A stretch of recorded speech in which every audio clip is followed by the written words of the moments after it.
Hey, folks, welcome back to the Pulse. It's not Freedom Friday, it's Stephen Friday. Folks, it is 11 o'clock Central Texas time. My name is Matt. This is Crypto Heartbeat, and I am en fuego. I am on fire. I'm on fire for the Lord today. And, folks, I'm going to tell you what, if you're triggered by the name Jesus, you might want to turn this stream off because we're going to be proclaiming his name. Yeah, that's a warning to you. Folks, I am so excited. I'm so excited about today's stream because this is really a special thing, because there's moments in your life where you just kind of like, I don't know, it just impresses upon you that it's important. And I feel like this stream is important because it's the beginning of a series of conversations that I'm going to have with Steve Staggs. And I'm going to introduce you folks to Steve Staggs. And what's amazing about him, one of the most humble, genuine, kind, caring people I've ever met. And I'm going to tell you the story of how we met in this, and you're going to get to meet him, and it's amazing. It's absolutely amazing. But I just want you to understand the gravity of this message and what we're going to be sharing today and what we're going to be sharing on Fridays moving forward. This is everything, right? I think all of our lives we're kind of wandering around, right? We're trying to make sense of things. And there are times in your life where you're like, you have these aha moments. You're like, oh, okay. But here's one of the interesting things about life is that there seems to be a framework. There seems to be a design. There seems to be some sense to this whole thing. It's not accidental. And when you start examining that and understanding it, you start realizing, oh, so this all fits together. And once you see how it all fits together, you realize, oh, okay, hold on, I may have a role to play. And one of the most amazing things about crypto is that crypto is this idea of decentralization, and it's in response. It's a pushback against something that I think people realized and recognized was wrong, right? Don't we look into life and we go, something ain't right. And we sense it, right? Do you remember the movie The Matrix? The Matrix, right? Neo, he was a reluctant one. And what's interesting, his name was Neo, right? Mr. Anderson, but he was the one.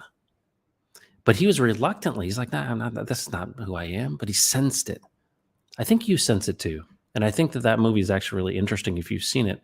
I mean, when it came out in 1999, which I can't believe it was that long ago, it just blew my mind, right? It was just unbelievable. But I think The Matrix is a really good metaphor for this idea that something is wrong. You don't know what it is. You can't put your finger on it. And somebody says, follow the white rabbit.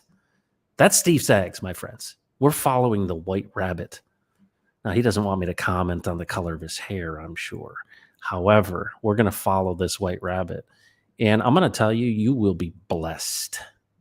You'll be blessed. First, we're going to get into the chat, and we're going to address a couple things before we jump into this. But welcome back to the Pulse. My name is Matt. It is 11:04 Central Texas time on March 17th, and I'm dedicating this stream to my dad. He passed away a year ago tomorrow, and I was thinking about him. I was looking and reading his obituary, looking at his face on the photos I had, and that's another reason that this stream is really important to me. Yesterday, I dedicated my stream to my kids. Really, the first time I ever did that because I wanted to tell them about faithfulness and about their family. But dinner table and kids and teenagers, they're like, "Yeah, Dad, man, I got bigger problems, man." I'm like, "All right, well, I'll just save this on YouTube for you later." This is another one of those things. Thinking about my dad and just thinking about all this stuff. And here's Steve Staggs, right? He's speaking, he's spitting wisdom, and it's going to be really, really cool. So, it's not lost on me, if you know what I'm saying. Let's get into the chat, say hello to you, and then we'll welcome in the former professional baseball player. This is a really cool story too. When you get to meet Steve, he's an amazing person. And I'm going to tell you how we met and everything too. Tank Crypto, number one, morning sheriff Heartbeat. How goes it in the Texas Hill Country? We're close. We don't just, we're sitting on the edge of the Hill Country, if you will. And what a beautiful place, God's country. And it's amazing how beautiful Texas is. Central Texas, whew, Blue bonnets are out. You can just sense that it's in the air, right? Right. St. Patrick's Day, right? You got to have some green on. But the green of everything greening up, and then of course the blue bonnets of Texas. It's beautiful.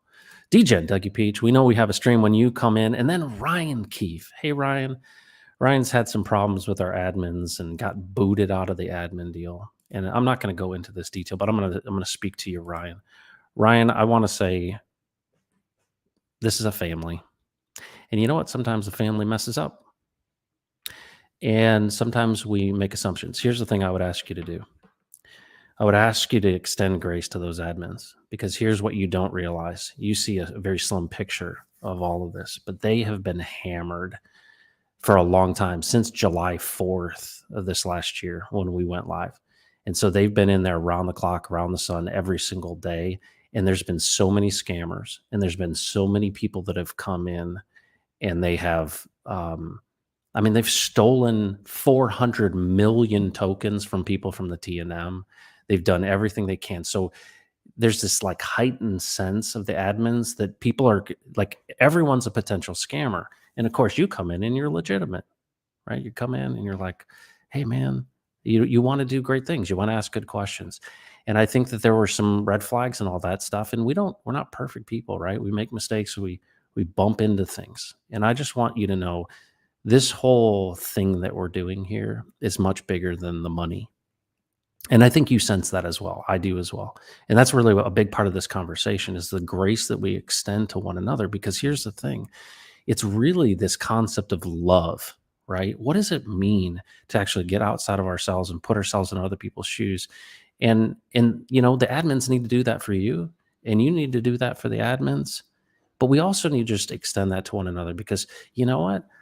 I love my wife, but sometimes not so happy. Right? So we get sideways at times, but we always are committed to moving forward and to working things out.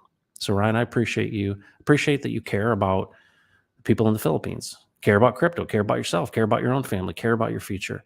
And I just want to move forward with folks like you. So that's all I have to say about that. But thanks for being here, Ryan, and thanks for sharing it. And thanks for caring enough. Here's the other thing I just want to acknowledge. Most people, they just like, they don't really care about like admins in a channel, and you've been wronged, and I get it, and we're going to make things right. But here's the interesting thing about this is like, you care enough. You see the opportunity, you see the benefits. Let's move forward together. That's what this whole thing's about. And I think that we need more of that in crypto. We need more of that in the interwebs, right? Because we're real people. And I recognize that in you as well. Rich Liberation, Texan, what's going on, folks? Rich Liberation, it's great to be here. Let's set the captives free. And you know what's so great about this is, and I think we'll ask Steve about this too. You know, who are the captives?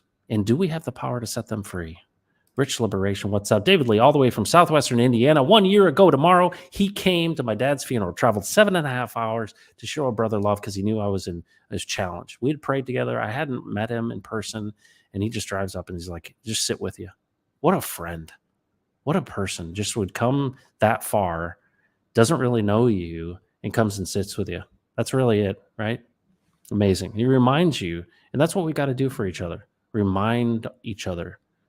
You know, what are we doing here together? Andy, what's going on? Munich, Germany. Fantastic to have friends across the world. Taryn, let's go. Fantastic. Texas life. I'm here in Granbury with the family. Fantastic. Well, this is going to be a family-friendly stream. Kay Hudson, hello. Atlanta says hello. Jim Rat Crypto, man, crypto royalty in the house. Jim Rat, you're going to be blessed by this one. I hope that you stick with me through this one. It's going to be amazing. My Online Ghost is here. Hexy Quinn, bringing the softer side and some of the sassiness to the stream. I appreciate that. Jesus, above all names, Texas Life in the house. Good morning from Samantha. Top of the morning to everyone. Checks my pulses in the house. Let's go Hexico. Pump incoming. Man, you see what happened to Bitcoin today? Wow. Folks, we're the beneficiaries of the destruction of Babylon. It is burning, my friends, in an hour, and we are the beneficiaries of that. You know, Steve's going to use a term called the transfer. We're going to ask him about that too. What is that? What does that mean? What's happening? What does this all mean? How does it all fit together? Is this just an accident? You find yourself here, right? You're just a monkey and you just hopped into this situation? We'll see. Afternoon, Matt. Afternoon, Hexicans and Texicans. Anthony Munoz. What's going on with the dab? Just in time, facing reality. Thanks for being here. All our friends across the pond, my condolences and prayers. To your dad, thank you so much. It's such a joy. Bittersweetness actually is bittersweet, and it's sweet, right? The memory of my father is incredible. And I love that. I mean, in a way, people think, wow, it's so hard at this time. But you know what? I want to remember him. Right. I want to think about such things, even though I guess there's pain in all of that stuff. There's also some sweetness in it too. Paul Op the 7th. What's going on? Hello, everyone. MT Friar. Heart goes out to you, Matt. Thanks, man. Appreciate that. Appreciate your father, Adam. Appreciate that so much. Tortoise Johnny in the house. Blue Bonnets here in Granbury and Glen Rose, man. Glen Rose, what a neat place. The passion, telling the story of Jesus as he goes to the cross. Amazing story. The Church of Universal Oneness is here. Peace, love, and good health to you all. Appreciate that. A fist bump from everyone facing reality. Hex Monkey, there he is. Hex Monkey, this can be a good one. You need to meet Steve in person. We will hopefully do that here in May. Opapamian. I didn't realize Friday could get better, yet here it is. Dude, that's so nice. You guys are so encouraging. Nate Mintz. What is it? Is it Leprechaun Day today? Is it? When I was in college, we would have gotten up very early and drank beverages that were colored green. But you know what? Old man CryptoHeartBeat can't do that now. I have a feeling that maybe Steve did that once in a while back in the day. David Lee is the legend. Carter Hill. This is the guy that introduced me to Steve. Carter's the man. What's up? Hey, brother. Good to see you, buddy. This is going to be a special one. Godfather J6, what's going on? And Hexagon. Folks, all right, here we go. Let me tell you about Steve Staggs. Steve Staggs has his own Wikipedia page. CryptoHeartBeat doesn't have a Wikipedia page. You have arrived when you got a Wikipedia page. I'm going to read from this. But this is cool. Steve Staggs. Who is Steve Staggs? He's a former Major League Baseball second baseman who played for 2 seasons. He played 72 games for the Toronto Blue Jays during the 1977 season and 47 games with the Oakland Athletics during the 1978 Oakland A's season. What's so awesome? I want to show you some cool things. You saw on the thumbnail of pretty amazing. You saw this is the guy who, a lot of the young kids today, they're really into the era that Steve comes from, right? Right. These are the men. These are the real men. You know what I'm saying? And I want to show you a picture of Steve. This is so cool. So let me share my screen for you. I'm really building him up here. He's going to be blushing, I'm sure, once we get in here. Let me show you this photo. This is crazy. So look at this photo. So this is Steve Staggs. There's a number of pictures of him. This is his baseball card. He's a second baseman. This is for Toronto. And look at that mustache, man. Look at that mustache. I mean, literally every young man right now is so envious of Steve Staggs' mustache there. But it is so cool. He's got his own baseball card. He played. We're going to be talking about that. It's incredible. I love looking at all of these photos. A time gone by. Look at that, man. He's like freaking Wyatt Earp. All right, enough of that. Enough of fawning over Steve Staggs here. But folks, one of the things Steve would say is that was a lifetime ago. And I think we lift up things we think of, wow, professional baseball. We know it, right? I watched The Natural, right? That song right at the end when the ball goes in and smashes the lights, right? Bull Durham making it to the show. And we lift up all these things in life and go, is that what it's about? And I think what's so cool about Steve Staggs and bringing him into this, he's going to give us some perspective and share with you that was a lifetime ago. It's a lifetime ago, and it's fun. But here is the best part. Folks, is it St. Patrick's Day? Is it St. Patrick's Day today? That's a question I've got for you. Friday, March 17th. What I love about this is Steve Staggs is the man with the mustachio and wearing the shirt like the pistachio. Folks, welcome to the Pulse. Steve Staggs. What's up, man? Well, I was kind of looking around to see who the heck you were talking about. I know. I didn't see anybody else in the room, so it's like, okay, Matt, where are we going with this? I just try to, I try to do as much as I can because I love trying to give people a hard time a little bit, but also I want to honor you, Steve. You've really, you've done a lot for me, and I think you just, you kind of shake it off at times, but I really appreciate you a lot. And to me, this is a joy to share what we've been sharing with other people. And I think we got to a certain point. I'm like, this is so good. Like, other people need to hear this stuff, Steve. So welcome to the Pulse, man. It's good to see you. Thanks for having me, man. Good Yeah, to be here. You bet. You bet. So let me ask you about this. I'm going to put this photo up again, and this picture of you here at Toronto. Will you tell us about this photo, you with the greatest mustachio, and what was happening right there? Because that's a pretty significant photo, and I think you remember it. Yeah. That particular photo was taken at in the old Tiger Stadium. Mark the Bird Fidrich was pitching that particular day. For old baseball fans, they'll know him. He was a really quirky kind of guy, but he was the pitcher in that era, at least at the American League level. And I was getting ready to lead off the game, and I was one of those guys that had learned that mental preparation was really important. In fact, it was the most important part of the game. You play anywhere from 150 to 180 games, sometimes 200 games if you play winter ball. And so you play a lot of games. And so the physical part eventually starts giving way to the mental and emotional part of the game. And so I had learned fairly early in my career that the mental part of the game was literally the most important part of it. And so I did the majority of my preparation before a game while other guys were in the clubhouse. And so this is an example. Prior to this, I would probably be out in the dugout, swinging the bat, getting loose, and watching Mark or any other starting pitcher. I'd actually be watching them while they were in the bullpen getting ready. And then when they come out on the field and have their 8-pitch warm up, what I'm doing here is I'm watching to see how he's delivering the ball. Is he in rhythm? What pitches are moving? How he's actually preparing his, to face me. And so that picture right there is me studying him and getting ready to lead off the game. And by the way, for non-baseball people, what's actually happening in that situation is I'm determining how I'm going to make him pitch to me. Wow. While he is determining how he's going to make me hit what he wants to hit. And so that's the strategic part of the interplay that's happening right there. And what happened? What happened at that at bat, Steve? Yeah. I led off the game with a triple. Wow.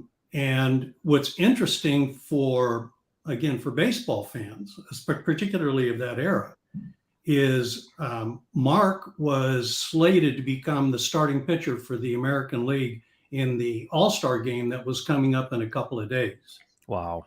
And so I led off the game with a triple. The batter behind me, knocked me in. So we started off the game 1-up. And that in the fifth inning, it was about the fifth or sixth inning, Mark hurt his arm. Something tweaked in his elbow. And that was actually the last game he pitched with a healthy arm. Wow. He did go ahead and start in the American League. American League started in the All-Star game, but he never pitched with a healthy arm after that. How crazy is that? And it's interesting how baseball fans, it creates, the timeline, these moments in time. It's really interesting how baseball actually is a chronicle of time and history and all that kind of stuff. Because I remember, those players, and my dad was really into baseball. Of course, we were Detroit Tigers fans. And of course, we got something in 1984 that we were pretty happy about. Yes. But but it's so great to have you here. Let me ask you this question as we kind of jump into things. I mentioned that this was a lifetime ago. Do you mind commenting on that? Because I've come to know you, and actually, let me tell that story first, and then we'll get into this. So Brandon from Rags to Riches decides he's going to come in with X-ray vision to travel around Texas in a Winnebago and do these meetups and this was prior to us launching the Texan token. And so he wanted to come in and basically have these meetings with the TNM and bring people out. Well, I had met your friend Carter, and Carter actually knows Tank Crypto. That's an interesting story there too. And I was like, Carter, hey, come see us. We're going to be in Dallas. I know you're up there. And he brought you. I had no idea that you were coming to this meetup, and you didn't know a single thing about what we were doing with crypto or anything like that. But folks, this is really interesting because, a lot of people operate as if this kind of stuff doesn't happen. And if you've been watching Crypto Heartbeat for very long, you know that I recognize that there are supernatural things that happen in life. And in my life of the last at least 23 years, I've come to recognize that if you listen carefully, you're going to hear some really interesting things. And so Carter, I'm saying hello to Carter, and he introduced me to this guy, Steve Staggs. And I'm like, oh, hey, Steve. And here's the crazy thing. As soon as I heard your voice, Steve, in the back of my mind, the Lord said to me, listen to this guy. And that doesn't happen. Like, I don't meet people and I didn't hear an audible voice, but I was like drawn to you. And then here's what's really crazy. And I don't know how to put my hand on it. And you probably don't know this either, but the way you speak and the way you spoke to me and your vocal intonation. And I literally said to myself in the back of my mind, I said, is this an angel? And what's funny about that is what I've learned from you since and what we've talked about related to angels. That's kind of offensive, to be completely honest with you. But I just want you to know, I hold you in high regard. I appreciate all that you've done for me. But Steve has become a mentor of mine, and he's taken so much time, to sit and listen to my buffoonery, but also examine this life, our faith, and really challenging me with, I think, some of the greatest questions that were ever asked. And so that's what we're going to be getting into in this series, is we're going to be talking about this world and how it's upside down, and potentially what does the Bible say? What does Jesus speak and say himself about how we are right, how we get it right side up, and who we are in him, and all those things. So this is going to be a really interesting thing. But I want you to give a picture of why, when you had that wonderful mustache and were a fan favorite, and I'm sure the ladies were all around the pro baseball player with his, handsome man. Why was that in your mind a lifetime ago? And what has kind of transpired since? Yeah, great question. My grandmother used to tell the story that the first time she asked me what I wanted to be when I grew up, I told her I wanted to be a baseball player. She said I was about 2.5 years old. So that was something that was in me from a very, very young age, before I even probably understood what it meant when she said, what do you want to be when you grow up? I just knew that was something that was in me that I wanted to do. So my entire life was geared around accomplishing that. As I grew a little bit older, my specific dream was to replace Maury Wills as the shortstop for the Dodgers. And so, I would sit every night with my dad. You were talking about your dad earlier. I would sit every night with my dad. We'd have the radio on. We'd watch, not watch, but we'd listen to the games. We'd listen to Vin Scully and Jerry Doggett were the commentators. And, Vin Scully, for those who remember that time, he was the best play-by-play guy that, at least in baseball. And so I grew up with this tremendous dream to one day play in the major leagues and hopefully, replace Maury Wills. In those days, you only had two.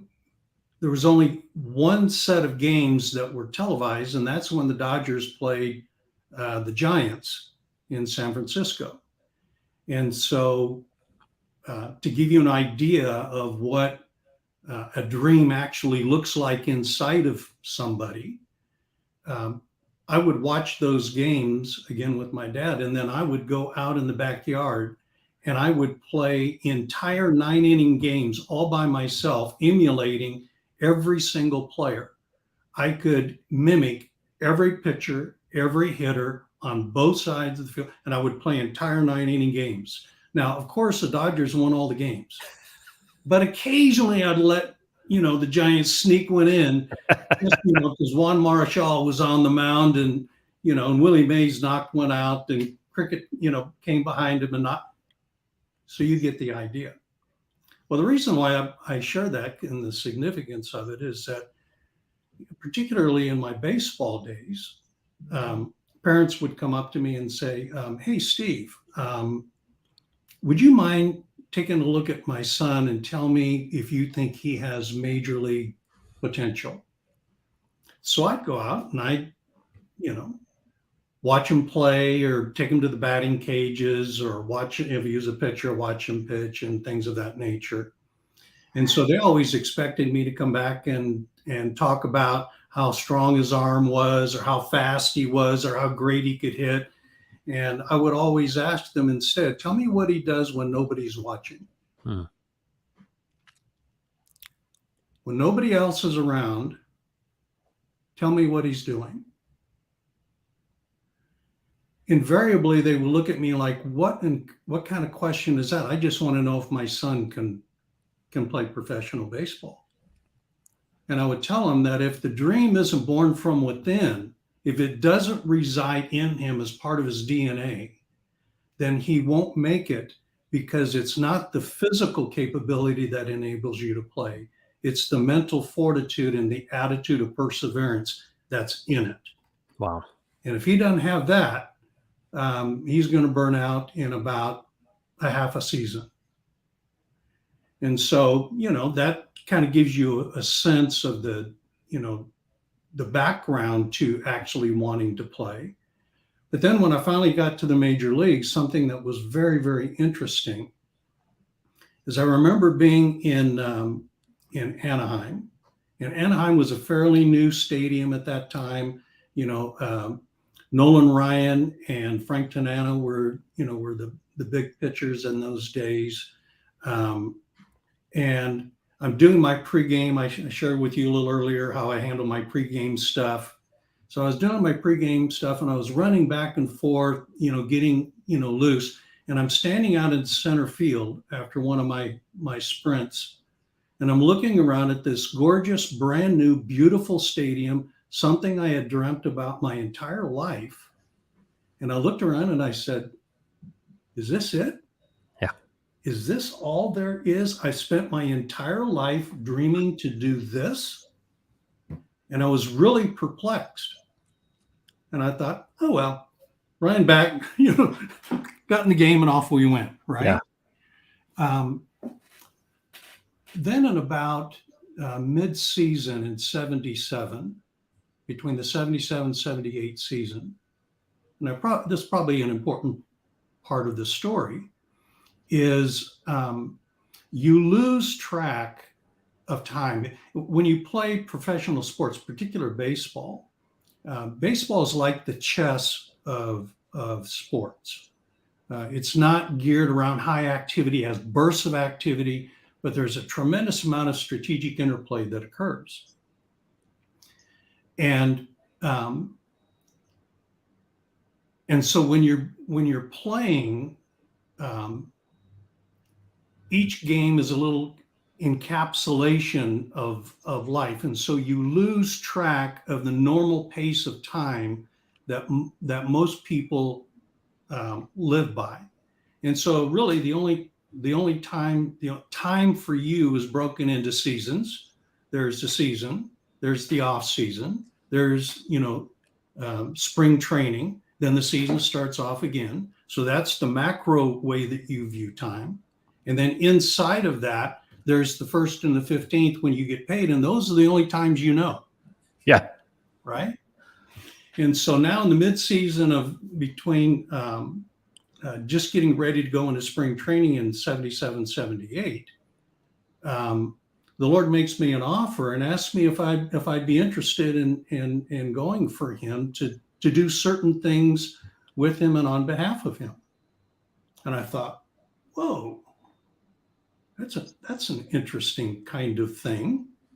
But it so impacted me from the inside out that from that moment on, my life changed. That was the turning point in my life. And then I'll finish it. I'll finish it with this, Matt. So when he said yes, I said, "Man, I'm in. I'll do that. That sounds really cool." Now I had grown up in a church environment, but I was not a churchy, religious guy. As a matter of fact, I was a pretty perverse dude, man. I lived it, and I lived it good. Okay. Which is fascinating because the Lord did not take into consideration my lifestyle or attitudes at that moment.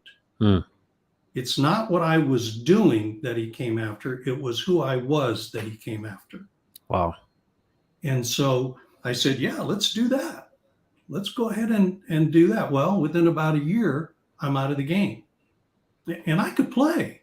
I was in the prime of my career, so I still had some pretty serious skills going on. But that was the change. Little time later, I find myself in this kind of crossroads, literal crossroads where I was in a Y. And on the right side of the Y, there was a path, and I could see my baseball career, clear as I'm looking at you on the screen. On the other side, I could see this path, and it was clear. It was blocked by a veil of fog. I could not see past my nose. That's how dense the fog was. And so Jesus says to me, he says, hey, I've given you your dream as a boy, which he had done. And I've also shown you that I've got a plan for your life. Which do you choose? And Matt, I have no idea how this came out of me, but my answer was not a choice of path. I said, Lord, wherever you are, that's where I want to be. Wow.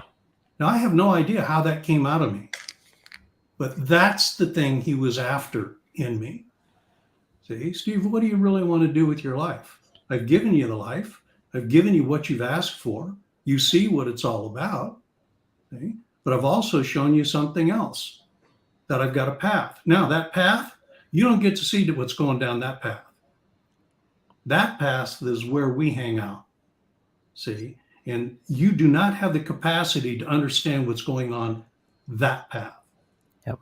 That's my path. That's why I created you. Is that the path you want to go down? And so, once again, I didn't choose a path. I chose him. And when I chose him, about 2 weeks later, I was out of the game. And Wow. Here we are.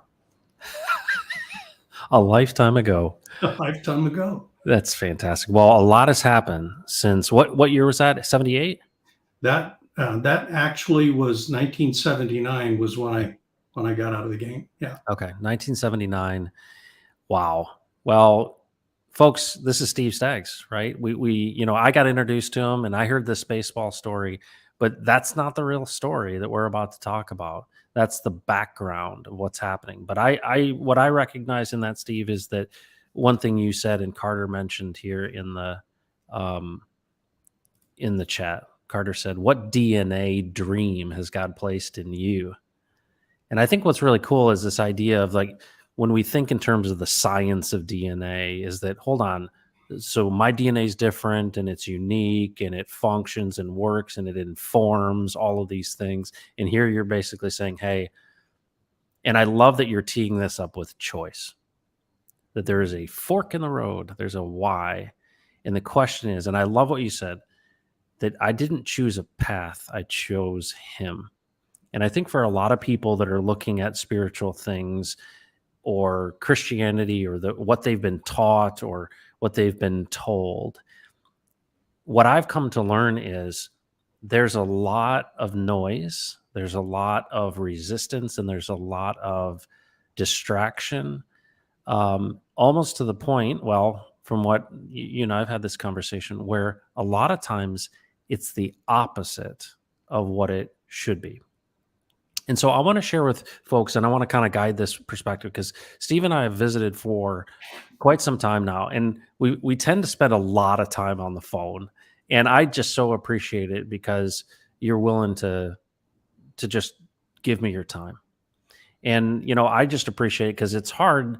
You get to a certain point where you're doing a lot of different things, you got a lot of things going on in life, and that somebody would just pause and say, and give to you. And so we talk about on this channel a lot of times this idea of breathing life into people, and this idea of, do we care for one another? And that the essence of community is about considering other people, not saying that you're nothing, but no, just consider other people in addition to yourself.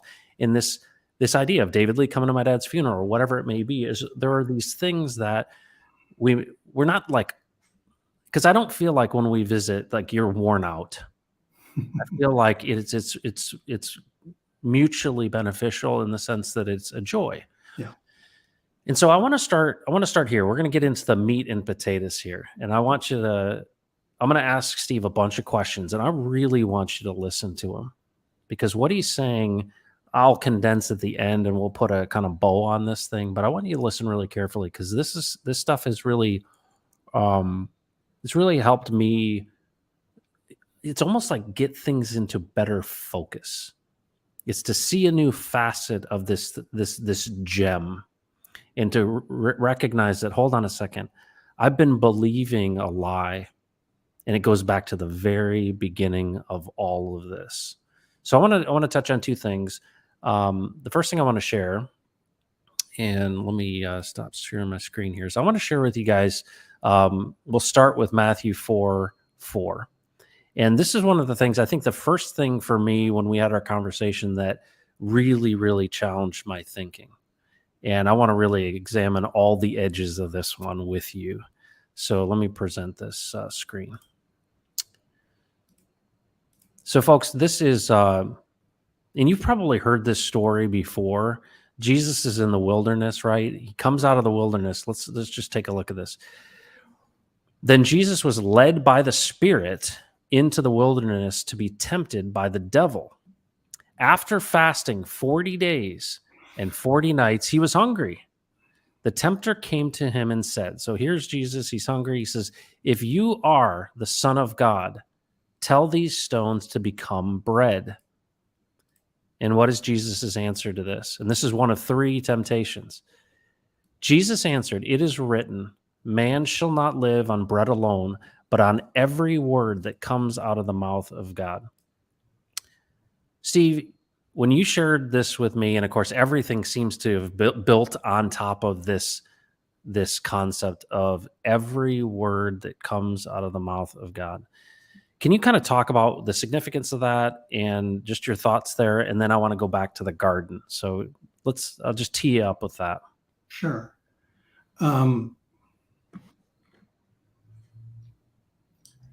I'll probably set a little bit of the stage for this in talking about how we are taught to think. Yep. Because from the time we are born, we don't end up on the planet with a PhD. Unless pooping diapers is qualifies for that, right? But we come in as a blank slate, and then we are trained in a particular way. And one of the ways we are trained is in how to think. What's fascinating about how we are trained to think, we are trained to think independently while referring to others for our source. So if you see articles written, technical papers written, or things. What do they have? They always have identifying, what the source of that comment is. Yep. So we're taught how to refer to others on a horizontal level. But if you think about listening to Jesus, all of a sudden that's really weird. Yeah. How is it that it's okay to listen horizontally, but the idea of listening vertically, all of a sudden that's very weird? Or if you say I'm listening to what God is saying, what you're taught to refer to most of the time is referring to the Bible. So it's still, you're referring to a document. Yeah. And the document is what's telling you what God is saying. Well, that isn't what Jesus said at all. When he responded to the devil, he made it very clear that man lives on every word that proceeds out of the mouth of God. And what's interesting about that, he gives you kind of a double whammy of what he's saying, because he uses a word. The English word is actually the word rhema in the Greek, which is a spoken word. It's the word that produces statements. It's the word that produces commands. It's the word that produces instruction. And then he says, out of the mouth of God. Well, how is it that we are speaking? When words come out of our mouth, how does that happen? See, when words come out of our mouth, we're talking with one another. So what Jesus is talking about there is that this is how we are designed to work and to function. We are designed to function. Yeah, bread, food takes care of the physical body. That is the machine that we've been given to carry out our mission and mandate on the planet. But then how is that actually accomplished? It's accomplished through this dialogue of conversation that happens between us and God. And it's out of that dialogue that man begins to live and express his life as it was designed before time began. And that's what Jesus is talking about. Well, what's amazing to me, and this is, we're kind of starting with the end in mind, right? And so we literally start with this idea that, hold on a second, Jesus himself, when tempted by the adversary in this case, who had this power over the world, right, that had this ability to give him, authority or give him these things, he rejects it, and he says, no, man does not live. He corrects him and says, no. And so I think what's so really fascinating about this is this sets the stage for something I think is mind-numbing to me. So for the last 23 years, folks, I don't know if you know this, but I've studied the Bible. I was transformed, had weight lifted off my back, and I saw that, hold on a second, just like Steve's saying, he's like, hey, I'm going to follow this guy. Well, ever since I decided I'm going to listen to Jesus, I start getting, there's implications to it. And the implications are extremely profound, and it very changed a lot of the nature. It's like he gave us a new name, and we literally were like, hold on, I've got different thoughts, different ideas, different direction, and I think differently, right? So there's this new creation that's created, and so I'm starving for understanding who he is, right? Well, one of the things that we talked about at the very beginning, and I want to go back to, because I wanted to say, hey, Jesus is saying, man does not live on bread alone, but out of every word that comes from the mouth of God. Okay, the spiritual, the physical. Now let's go back to the original, the beginning, right? And I want you to kind of speak to this, because you asked me this question and it like broke my brain. You said to me, did God know that the serpent was in the garden? And of course, we'll talk about that story. This just literally took my head and went, broke it open. Because that's a tough one to challenge with. Can you speak to that? Yeah. The bridge that I'll build between the temptation of Jesus in the wilderness and the temptation of Adam and Eve in the garden, the bridge between them is what I'll call strategic intent. Okay. Once again, we're taught to think more from an event orientation standpoint. We think in terms of events. So we look at the Bible, for example, from in terms of an event. So the event of Jesus being tempted by the devil, and this is what Jesus is doing, and we come up with all kinds of conclusions about what that exchange was all about. But it's all from an event orientation standpoint. It's not from a strategic standpoint. Okay, it says that the Spirit led Jesus into the wilderness. So Jesus was sent there by design. Okay, Father, what was your strategic intention in leading Jesus into the wilderness? Okay, Jesus, when you were engaged with the devil, what was the authority that the devil was granted in that exchange? And then Jesus, how did you deal with the devil strategically? What was it that was going on there from a strategic standpoint that gave meaning to the exchange? Okay. Mm-hmm. So you take that same concept and put it into the garden. So when Matt and I were talking, as you'll recall, we have a certain way that we've been taught that happened in the garden. And it's almost like this whole thing happened because man was dastardly. And so he set out to disrupt God's plan. Well, we call it the fall. Yep. Well, okay, let's ask a question in this. Man lives by every word that proceeds. Jesus, what was going on there? Did this catch you off guard? And so what he did is he pointed me to, and you'll remember this, he pointed me to the angels who were set outside with their flaming swords, remember? Yep. And he focused my attention right on that. And you know what question came to my mind? Well, if you could put angels with flaming swords after Adam and Eve did their deed to expel them and to keep them from entering the garden, why couldn't you have done that before the event happened to keep the devil, keep Satan out of infiltrating through the serpent, kept the serpent out? Why couldn't you do it then? Good question, Steve. So let me stop you there. Folks, for those of you that are listening and you've got ears to hear this, this is really, really big and important for me because this was a profound question. And I want to just restate it in a different way. We accept that God is omniscient, omnipresent. He knows all things. He's infinite intelligence. He's outside of space and time, right? Those of us who believe are like, okay, there is one that created it all. We are inside of this. He's in it and outside of he's everywhere. And we understand that he has all power and all dominion and all authority over all things. And we confess that. And I think a lot of people, believers, would say, yes, he knows all. But when you ask this question, it's like this question's always been there, but no one's really asked it. You have all of this power and all this knowledge and all of this understanding. You have this ability to keep them out with flaming swords and angels at the gate. Why did you do this?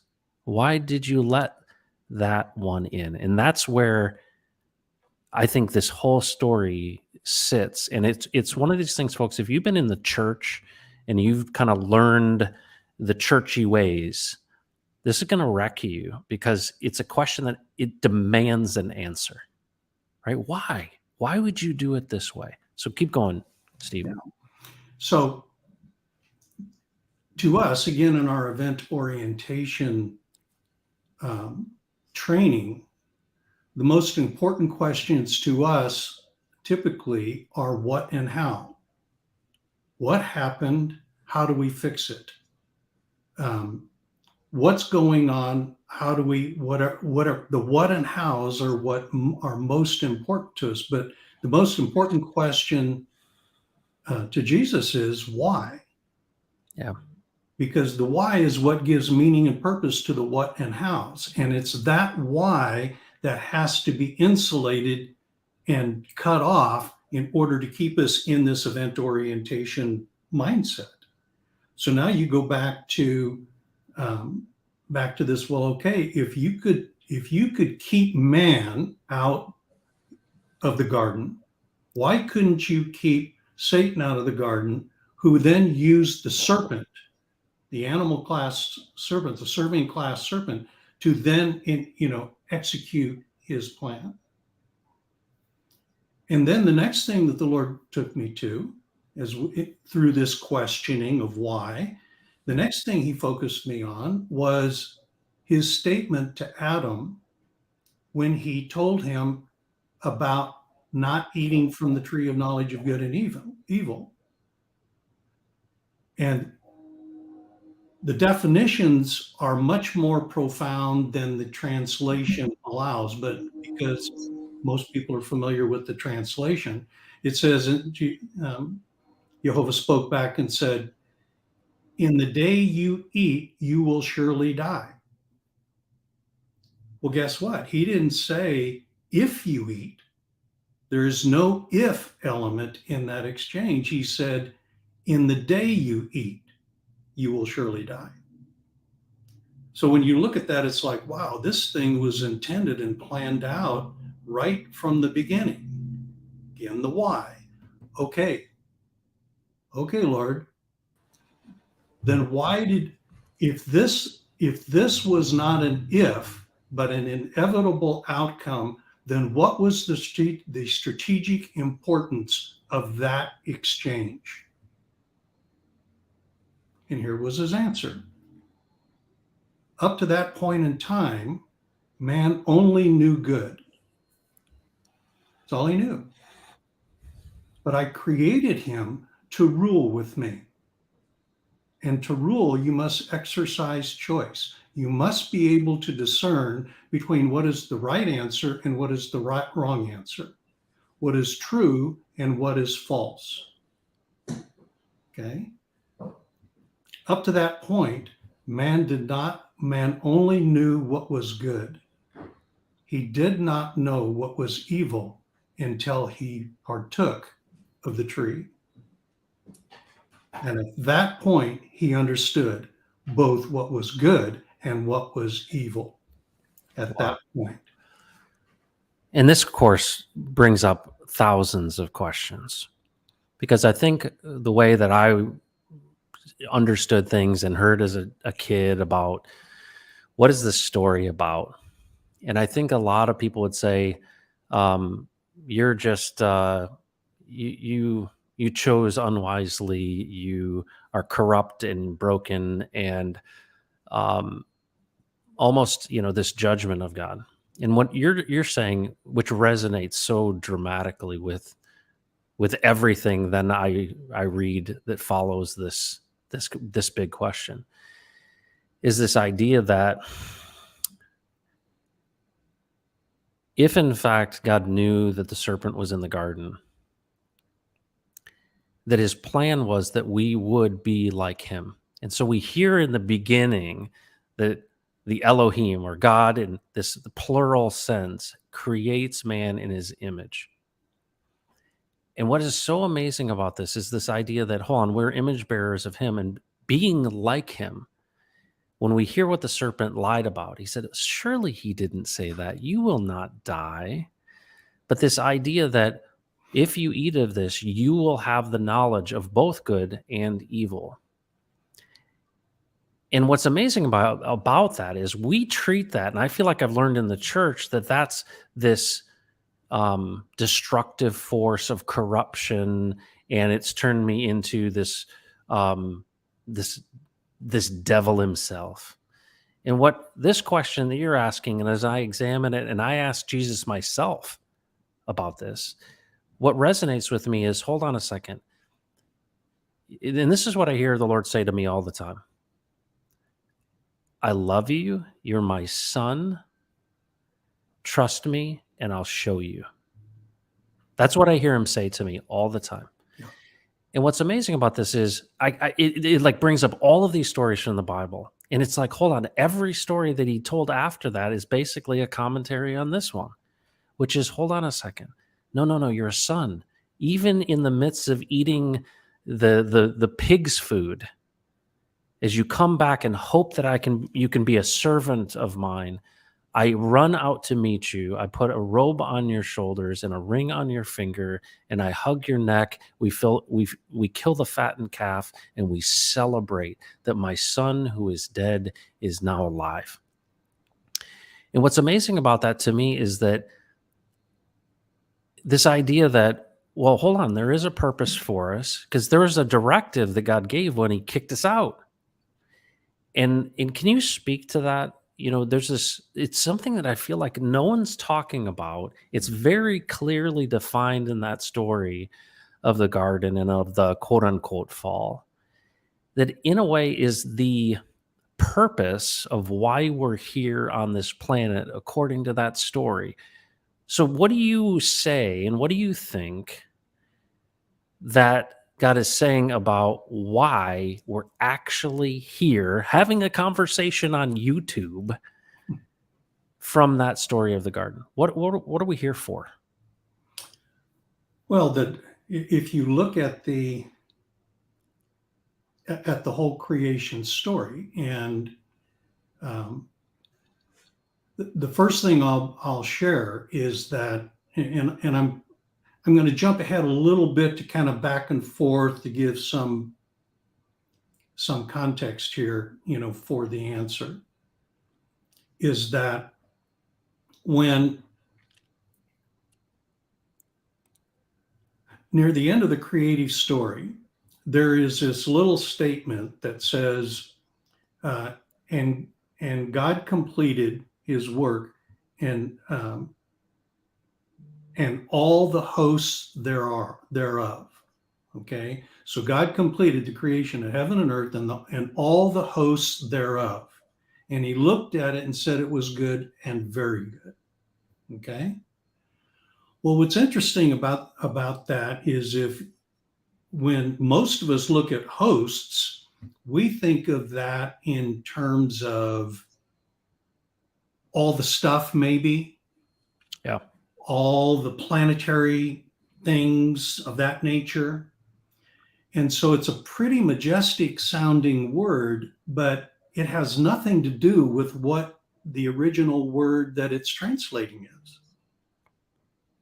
That word, the word that is translated hosts, is actually the word for armies prepared for war. So it says, and God finished and completed the creation of all of his armies prepared for war. Wow. And so that seems to me is a pretty significant kind of thing. So God, before you rested on the seventh day, you made sure that you had built, created, positioned your army prepared for war from the very beginning. Wow. What kind of war were you actually looking for? See? What were you expecting to have happen? Now, this all goes into the concept of choice, by the way. See? So now let's go back and say, with the strategic thinking part of this. So, God, what was the strategic purpose for you building an army from the very beginning that not only was able to defend what you were building, but to enforce the decrees that you were issuing before time began? What was it that you were expecting? Okay, now let's go back to the creative part of man. So, and I don't know if you want to get into this at some point, you mentioned it earlier, but the words that we are used to reading is, in the beginning, God, singular, created the heavens and the earth. But the word God is not, that's an aberration. That's not what that says. the word is Elohim, and Elohim is plural. Yeah. So if we were to put the God word on top of that, it would actually read, in the chief beginning of time, order, and rank, the Elohim created, shaped, and formed his heavens and his earth. So there is this class of being, this plural class of being called Elohim, that actually engaged the process of creating. Okay, so why is that significant? Because when it came for the Elohim to create man, the Elohim, and this is the language, so anybody could go in there and look exactly what it says. And what it says is, and the Elohim said to the Elohim, Elohim, rule, subdue, multiply, etc., etc. So the Elohim called man Elohim. Well, what are Elohim? Well, the translators put the God tag on it. And I would submit to you that is a defensive tactic that we can get at in another time. But the point is that man is now called Elohim as well. Well, okay, Jesus, what are Elohim in your domain? Well, Steve, they are my rulers. They're the ones who are called to rule with me. I have Elohim in heavens. I have Elohim in earth, and man is my Elohim on the earth. They are charged with ruling. Now, their choice, one cannot rule without choice. One must have the prerogative of choice in order to rule. And here is the first choice that my Elohim man must make: whether he will rule with me or whether he will rule on his own, apart from me. Now we see the tree of life and the tree of the knowledge of good and evil. Yep. The tree of the knowledge of good and evil proposes to us that it gives us the capacity to rule, to determine what is good, what is evil, what is right, what is wrong, what is good for me, what is not good for me, what is in my best interest or not in my best interest on my own. And that's what man is then given the opportunity to do. Every one of us. Yeah. And it continued. What was the choice that was given to Adam and Eve in the garden? That's the choice we exercise every single day. Now we're going back to Jesus in the temptation, and Jesus says, "No, I don't exercise choice independently. I do only what comes from my Father's mouth. Whatever I hear him say, that is what I do." Wow. So I'm going to throw a bunch of stuff out here. This is so big, Steve. So folks, when you think about theology, and a lot of people have thought about these things, right? There's a lot of commentary around this. Steve isn't the first guy to ask this question. Why is this word plural? Why did you translate it as singular? Why? And so there are a lot of people would say, well, this is the Father and the Son and the Holy Spirit. This is the Trinity. But then there's more to this story. And I think that one of the great things about asking questions, God's okay with these questions, right? We can ask these questions. What I think is really cool, and folks, one of the reasons that I just love Steve so much is the fact that he's challenged me, and I've asked a lot of these questions. And you know what your answer to me every time is? You always say to me, what's Jesus saying to you? Yeah, go ask him. Ask him. Ask him. So here's the thing that I think is really fascinating about this story. So I'm going to kind of put all this in CryptoHeartBeat vernacular. Yeah. So in the beginning, there's creation and it's good. And in this creation, it's clearly more than we think. Yeah. There's more to it than we think. So I'm just going to put that kind of term on it that, hold on, I don't completely understand all of it, but I know that we've translated it as much more simplified. And I think we've been taught in church or taught that, just go with it. But what's so amazing about the scriptures and what's amazing about this concept of saying, most people have not realized. I almost feel like everything I see within the church over the last 2,000 years plus is that there's always some middleman. And when I look at crypto and I look at centralization and I look at how this world gets corrupted and I see how people establish power and how they rule over people and exercise this authority, it's by getting in between stuff. And one of the things that's so big here, folks, and I want to challenge you with, is that a lot of the things that we've learned, and it could be, how did my dad treat me when I was a kid? I learned something about what a father is from my alcoholic hippie dad, right? That may not be who God is, right? He's not just a version of my dad who drank too much and was a hippie. And I can tell you wonderful things about my father. So that's a learning that I have about what is a father and who is he? But then there's also this idea of who is God the Father? Who is this one who created all things? And I'm just going to submit that it's bigger than you can possibly fathom or articulate. And there's a term in here that makes our heads go, hold on a second, the Elohim, this plural group that created. Now, I think when we want to keep things really tidy, we'll say, well, that's the Trinity. Fine. It makes a much, much bigger point to me in what you're saying. And what you're saying is, I knew what I was doing when I created. Nothing caught me off guard. Yeah. The serpent was not, you have to understand this. In that actual statement at the beginning, it says, he was the most crafty of all the animals the Lord God had made. Yeah. And I think what's really interesting is when you think about this idea that nothing exists that wasn't created by him. And so when we see as the Elohim and Jesus, you know, they use all kinds of conventions to describe who he is. He's in the line of Melchizedek. He is the high priest. He is the firstborn among many. He is the Son of God. And we've got this rank or authority of who Jesus is. He's the boss, right? If you keep it really simple, he's the boss.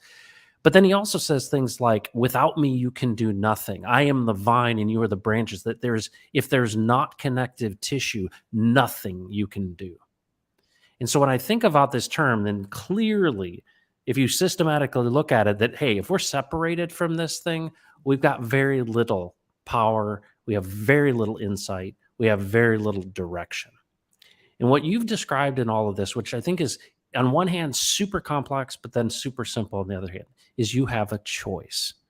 And in order for you to be my son, in order for you to rule on this earth, you have to know the difference between good and evil.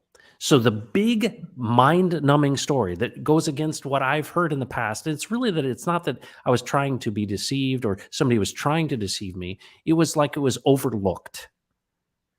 And it's this idea that you actually have a role to play in this story. And when I reflect on what's my role, Steve? What am I supposed to be doing? You know, why did he make me different than you or someone else? Why am I going through these things that I'm going through? Why did I kill the lion and the bear? You know, all of these different stories that have been told. And what really is stuck out to me in this whole story is that to say it was his intent all along for you to be like him. And I think that story within the church has basically said to me that something went wrong. It snuck up on God and surprised him. And I would challenge you. I think, you know, and I've asked Jesus myself about this idea. No, who are we in you, Lord? Who are we in you? And it's almost like God smiles and says, yep, you're getting it. You're understanding. You're not a servant.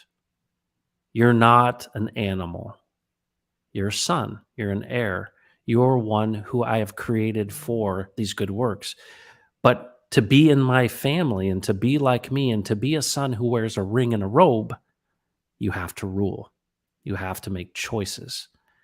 And what's really interesting is we see this manifest in our daily lives. We know when we're doing the things we shouldn't be doing. And it's really interesting to me that it's reflected in the difference between us and the animals. And what I see every single day is the same exact thing that he did when he spoke the world into existence. He's allowing us to do here.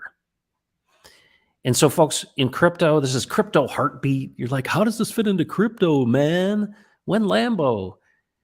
What I think is really fascinating is we're seeing this repeat itself, and it's a picture of how the system is structured and created.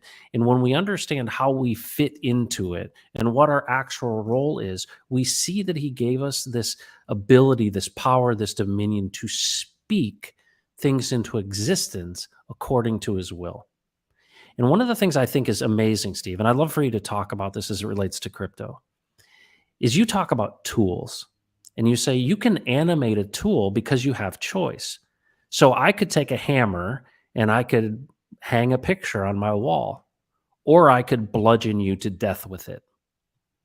So I'm going to animate this hammer to put a nice picture on the wall, or I'm going to use this hammer to destroy you. And we animate these tools. Well, you've said to me, and I believe it fundamentally, that the blockchain, the Web3, the immutable contracts on the blockchain, Hex and its T-shares and all of these things is a tool and a gift that we've been given to use and to animate in a certain way. What do you say about that as it relates to folks in crypto and what we have before us? Because I feel like he started in a garden, and then when I read Revelation 21 and 22, I'm like, it finishes in a city. Well, it actually grows over time. And here we have been given this new gift, and this new gift of this decentralized blockchain that takes out the middleman. And by the way, folks, if you haven't caught it yet, there is one that is trying to devour us. We have an adversary who's trying to get in the middle. And when I see this, I go, hold on, we could animate this in a way where we exercise our God-given rulership and authority to speak something into existence that actually is aligned with his creation. And what comes from that and what is the evidence of his creation but abundance. What do you say to all of that? Am I catching your drift, man? Well, as is all of our conversations, what we can do is introduce folks to it. But if you really want to get into it, you have to have that conversation with the good Lord to say, okay, Yeah. what is it that how do you see this?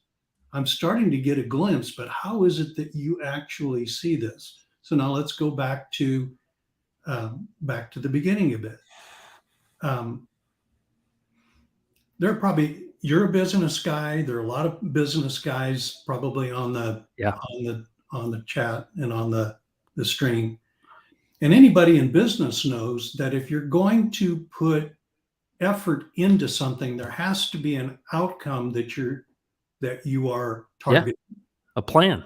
Okay. Well, and what I would actually say, just a little slight deviation from that, the plan is the means by which the outcome is intended to be accomplished. So the plan is subordinate to something greater than itself. Yes. Okay. Yes. So now we talk about the plan of God. Well, okay. The plan is subordinate. It's the means by which something is to be accomplished. Okay. So in a business context, we would say, here is my vision, here is my intention, here is my dream, whatever vocabulary you might use, but it is something that is distant out there. Yeah. That is worthy of you committing all that you have to accomplishing. And when you put all that you have to accomplishing it, you're putting all that you have at risk in order to accomplish it. Right. Right? Okay, right. So the question is, what is God's vision? Why did he create? What in the world was he doing? If heaven and earth were created by the Elohim, or let's even say by God singular himself, where was God hanging out at the time? See? So, these again are bigger questions. Well, maybe at another stream, we'll talk about that more specifically. But as it relates to your questions up to this point in time, if we do not know what God's vision was for us, both individually and collective as a species, then how in the world are we going to accomplish it? Wow. You know, it makes me think about your original story, right? So if you missed this at the beginning, Steve talked about when he was a very, very small boy, he told his mom he wanted to be a baseball player. And I think there's such a neat story in that for what we're talking about is that there was something deep inside of you that almost you had no choice but to go out into the yard and to play 9 innings of that game over again. And when you said to those young boys, what does he do when no one's watching? And when no one was watching you, you were playing 9 innings of the game against, the Dodgers, right? Yeah. I think what a wonderful introduction to this whole concept, because we're going to be talking about this for weeks, is this idea that what is it in you? And you make this really great point. You've constantly asked me, you said, hey, have you asked Jesus about this? What is he saying to you? And I think what's so great about this is there's so many people in this world that want to give you their vision for your life. They want to be in the middle and tell you what you should be doing. And what I love that's so liberating about this idea is no. He will give you the desires and visions of your heart. He will actually show you. And what's really amazing to me about that is, we talked at the very beginning when we met. I said, the Lord has said to me, you're going to unlock global generosity by giving. And he gave me the feeding of the 5,000 as this picture that you need to offer everything you have. You need to give, and then you need to give, and then you need to give some more. And that in that process of loving and giving, it unlocks an abundance. Well, the whole plan isn't like spread out. Well, how do we do this? But the vision is out there. Well, I don't know how that works. And then I saw blockchain and all this kind of stuff. I'm like, hold on a second. This is a piece of it, right? And he's like, yes, this is a piece of it. Well, what should I do? And I feel like I'm fumbling around. I'm like, hey, Steve, come on my stream. Let's talk about this thing. It just shows to me how patient God is with us and how willing he is. It's okay for us to bump our heads against things. It's okay. Like, that's the thing I feel like the church has said to me. If you're not doing it this way and you don't have it all buttoned up and you don't put on a show, but in reality, we actually let go of everything and become completely exposed. And we say, reform me, restore me. And here's the thing I will say to you. If you've never been somebody who actually asked that question of Jesus, you didn't literally go, why am I here? And it's so funny to me, Steve, the people that I see that have conversion experiences generally are at the end of themselves. And that was the truth for me. And I read all these stories of conversions throughout history, right? Way, way, way back, is that people have gotten to this point where their choices and the things that they've done have gotten to the point where they're so worn out that their life has become unmanageable. And they finally go, I got nothing. Yeah. And it's like all these people that I see who you can see they're working on their own power and their own strength and their own desires, and they're going their own way, are missing out on the richness of saying, no. You think you know what your skills are. You think you know what your strengths are. You think you know what your abilities are. You have no idea how powerful you are. Yeah. And when you're willing to let go, and so I want you to speak of this. This is a bit of I did not intend to do this, but I really feel led to do this. What does it mean when God gives someone a new name? Well, if you look at, it's the scriptures are full of it. Sarai, he named Sarah. Abram, he renamed Abraham. Jacob, he renamed Israel.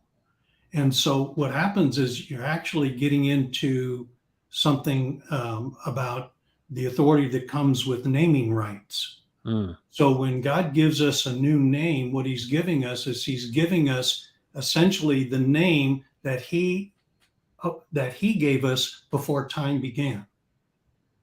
Okay. And in that name establishes relationship, authority, um, uh, and Rank. well, I'm pausing a little bit because all that we are in him is represented in our name. Mm. So that when he said to Mary, and his name shall be called Jesus, guess what? We are told a little bit later that that is the highest name that has ever been given. And that one whose name is Jesus has all authority. So when you talk about a new name, what's happening is that we are coming into the full essence of all that God packed into us from before time began. Wow. Okay, now apply that a little bit to what God had done with Adam. What did he do with the animals? Let him name them. He brought all the animals and said, hey, Wow. name these dudes, Wow. because you, through the authority that is vested in naming rights, you will have authority over everything that exists on the planet. Wow.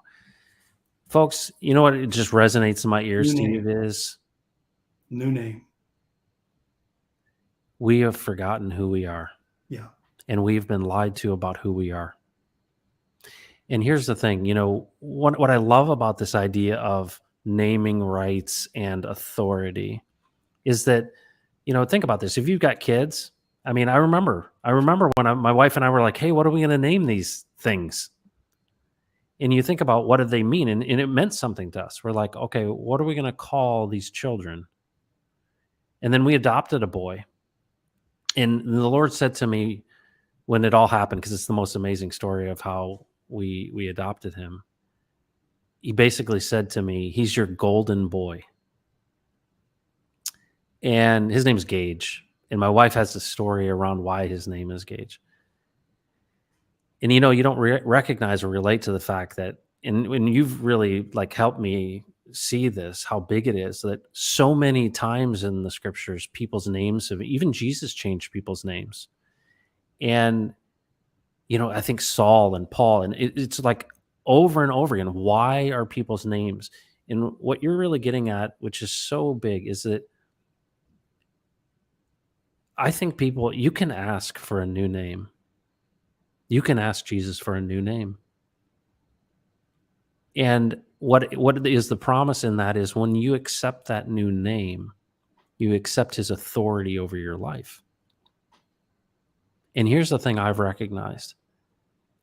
When we become aligned with the very nature and structure and system and framework of God's creation in its goodness, it's like, remember the old, remember being in chemistry class, like in high school, and they would have like those Tinker toys, and like you would build the molecules, right? And I think about carbon 60, you know, we are carbon-based life forms. Carbon 60 is what's called a buckyball after Buckminster Fuller. And it's this soccer ball shaped molecule of carbon. And it was discovered at Rice University back in the 90s. And, you know, that's what this whole stuff about, you know, all this, you know, carbon nanotubes and all this stuff. What's interesting to me is I feel like in my life before I had a new name, I'd be like, hey, I can hit a home run. I can run to first base faster than anyone else. I can do this or that. And I see this skill and I've got this ability. I can manipulate this situation. I can speak circles around these people. I can exercise this strength that I see in myself. And it's what's weird is like when he gave me a new name, he said, no. You can connect 2 or 3 of these bonds, right? You can connect the baseball bond and you connect the speaking bond and you can connect this one. And those are satisfying.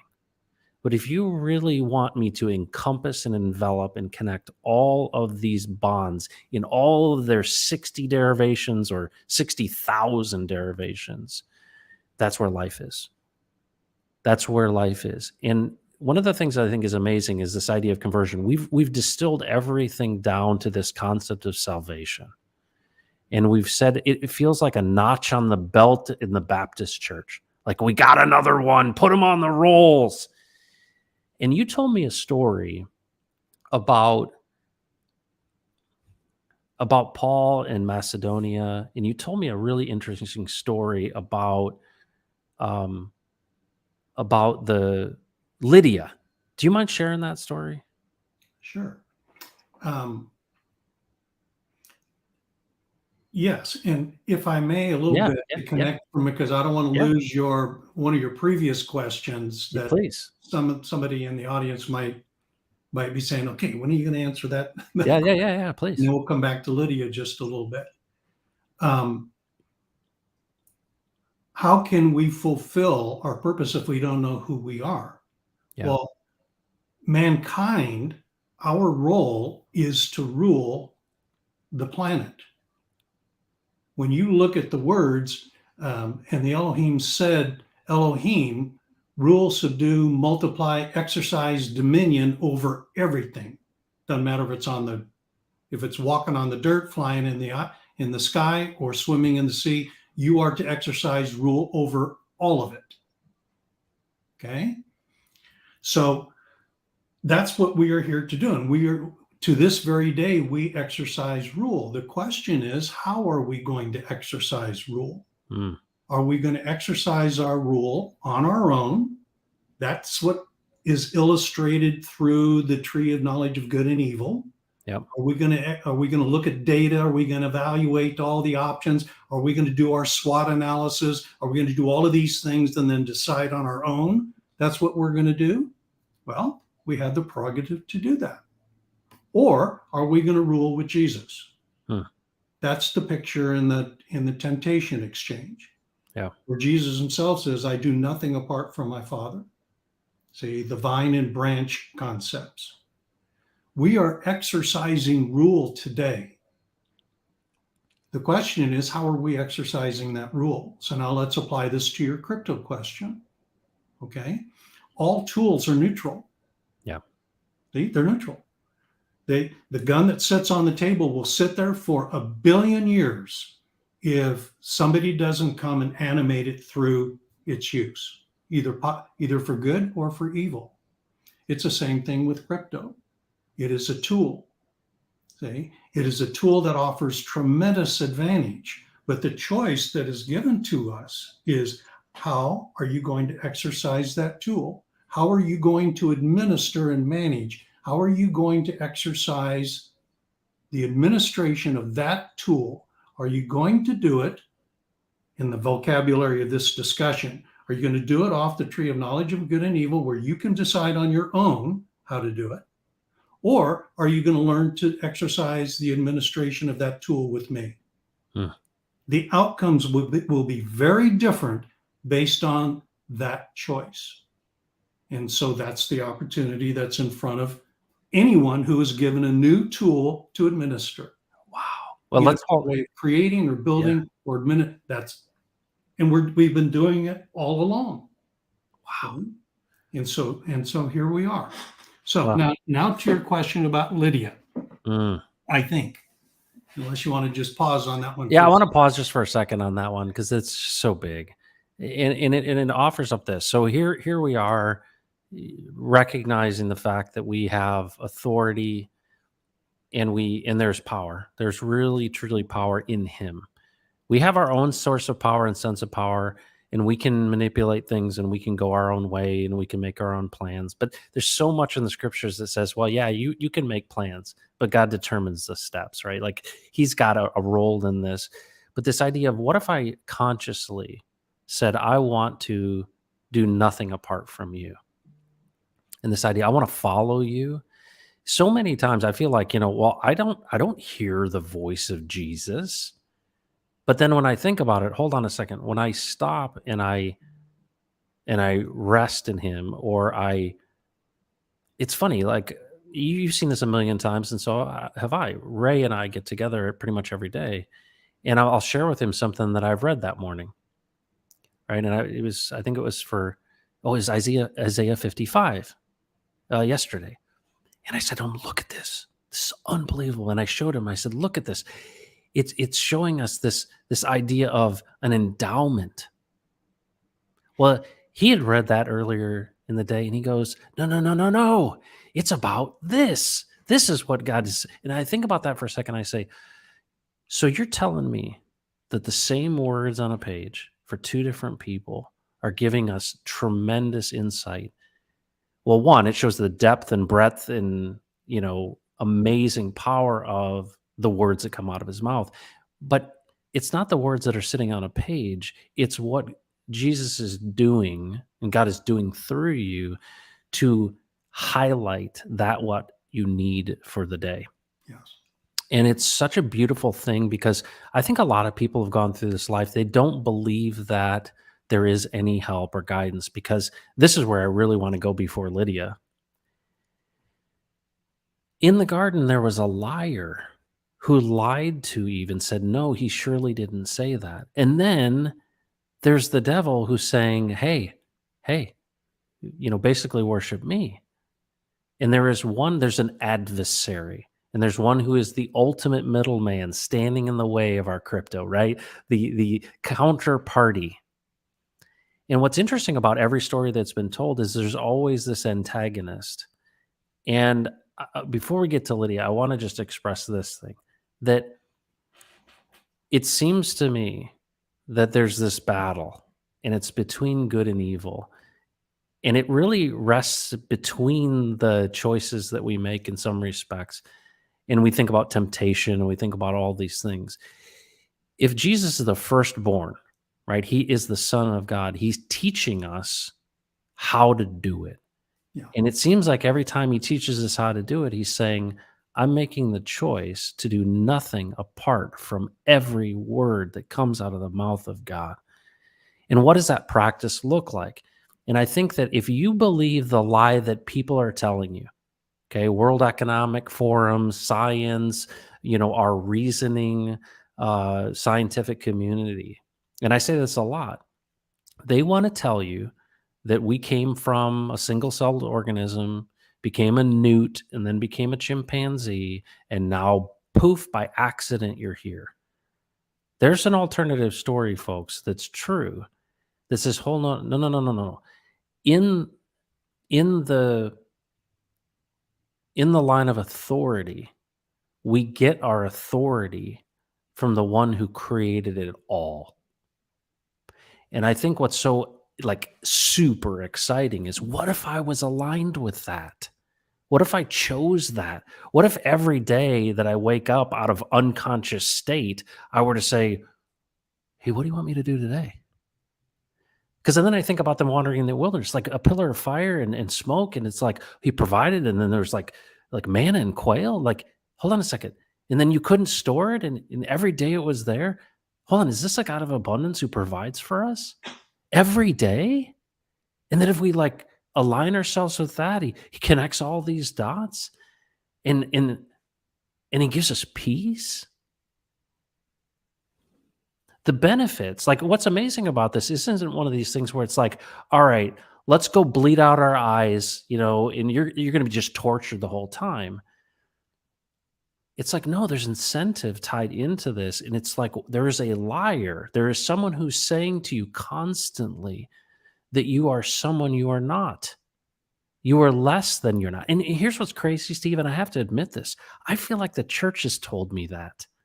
You're just a disgusting, broken piece of beep, and that you have not. And it's almost like, no. And this whole conversation is about, what does it mean to be right side up?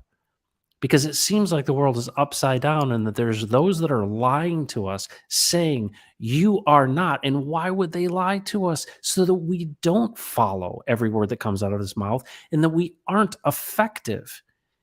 And I feel like, part of the reason we don't see the miracles that I think are exuding from the Old Testament is the fact that we've become neutered, especially in the West. And it's almost become milquetoast and lukewarm. But it's like, hold on, there is one that's constantly prowling around lying to us. And it's not just devouring us with a mouth of sharp teeth. But it's the little things that say, yeah, I'm just nobody. I sat with this group of kids. I was doing right when we were launching the Texan token. These 5 boys were in a crypto class with me. I was with them for 5 days, and the first day I asked them to put on a piece of paper the day they were born. On the left-hand side, put the day you were born. And these kids are 15, 16 years old. And I said, all right, on the far right of this page, put the day you're going to die. You got to pick it. And they're like, what? And I said, is that hard for you to do? And I said, now put today's date in the middle somewhere. And I asked these kids, and Steve, I could not believe it.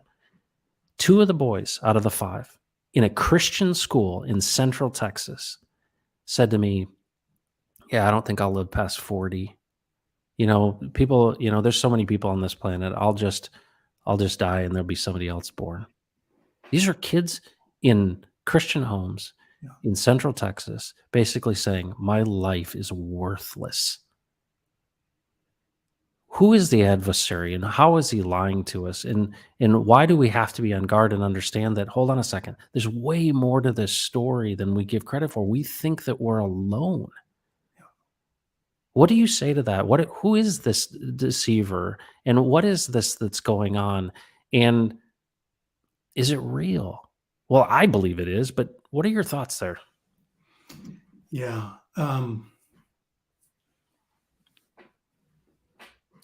Yeah, we could do a whole string on that one. I know. Let's think about it like this for a second. And we'll kind of tie a couple of concepts together, upside down, right side up, things of that nature, okay?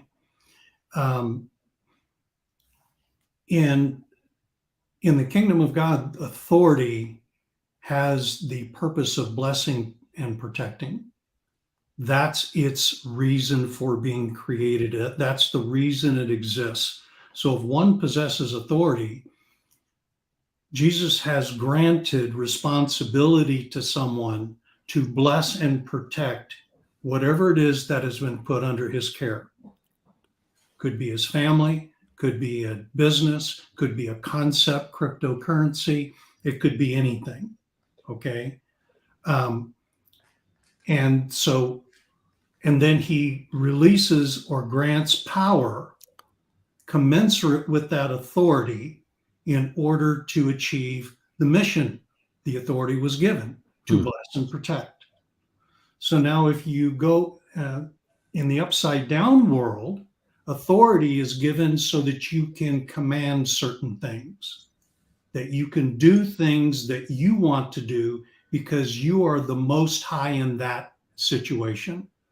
So if you have the authority of being the owner of a business, you're the most high in that business and you can command whatever you want done. Everything must submit to you. Now, by the way, whether it blesses and protects or not, right? It's an issuance of your will. Yeah. Okay.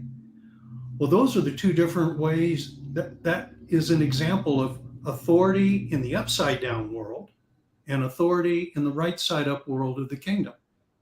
Okay. So now let's apply that to crypto. What is the nature of the authority that you will exercise when administering crypto? Will that crypto has as its mission to bless and protect all that come under the umbrella of that mechanism?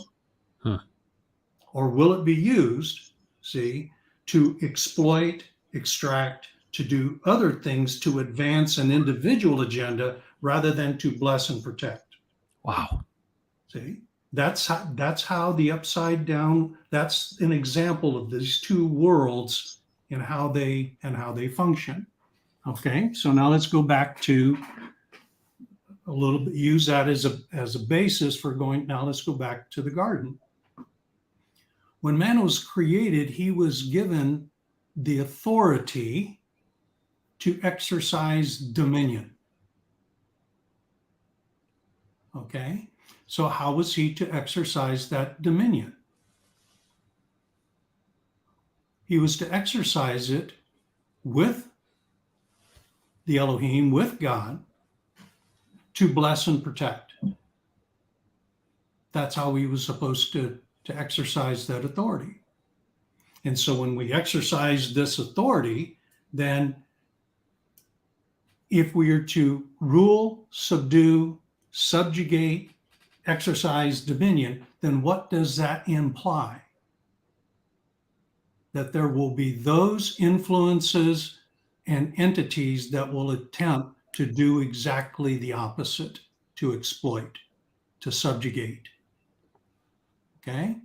So in the command to rule, subdue, multiply, exercise dominion under the authority of the kingdom, it is to bless and protect against what? Those influences and activities that would do exactly the opposite. Wow. Okay. So there is one who is out there to do exactly the opposite. See, he's not there. It's represented in the serpent in the garden. He's not there, see, to make sure that you're blessed and protect. That was what he was originally designed to do. And we can get into that in maybe another discussion. So that's the one. And it's a spiritual element. Yeah. It's a spiritual component. Oh my gosh. So, okay. I'm learning as we go here. So bear with me. So what you're saying, which blows my mind, is here's Peter, right? Peter's been hanging out with the real dude, like the boss, the man. And he says to him, "Get behind me, Satan." Yes. Here's what's really fascinating. This just like dawned on me while you're talking. You said we have a choice. We can go this way, our own way, or we can go his way. And here's this picture in the scriptures of Jesus himself telling one that has been with him, seen him, lived with him, that ultimately he said, "Hey, upon this rock I will build this." And he says, "Get behind me, Satan." Yeah. I think what's really interesting is what we don't recognize is I think in our culture, we think that the devil has red spandex, a pitchfork, and flames behind him. And he's one. Yeah. Hang on a second, folks. When I go my own way, I am a form of evil. Even to the point where Peter says, the instrument. Thank you. That's actually, I'm the instrument of it, just as Peter was. And he said, "I'm going to correct you. I'm going to correct. Get in line, bro." What a powerful idea. So think about this for a second. I think we illustrate this with Bond villains, right? The super Bond villain like Klaus Schwab of the World Economic Forum. But if you see how this is so pervasive, and I feel like God reminded me of yeast in bread and the leavening, right? This idea that it is something that is so pervasive, it gets into the joints of a lot of things, and that there are people, whether they recognize it or not, as they go their own way, they're actually being used as instruments for basically the upside down world. Yeah. And that Klaus Schwab and World Economic Forum and some of those people that are worshiping at the altar of climate change have the desires. They want to do good, but they're going their own way. And what's end up happening is they're like, well, we need more control because these are just animals. These are just, accidental animals. And we are the smart ones and they're the dumb ones. And whether they recognize it or not, they're being used as instruments of that which is a lie and deception, because what is the outcome of their activity but destruction and control, aside from and apart from the words that come out of the mouth of Jesus himself? It's crazy. Like that's an epiphany for me. Well, and here, if I may, and these are concepts that can be interesting, but they have very, very practical components to that when you learn how to operate in them. And that is the dividing line is nature and character. Yeah. Okay. When the serpent approached Eve, one of the fascinating elements about that, and you mentioned it earlier, that the serpent was the wisest and most shrewd of all the animals created in the garden. Okay. Have you ever has it ever struck you that Eve did not seem the slightest bit put off that a serpent was talking to her?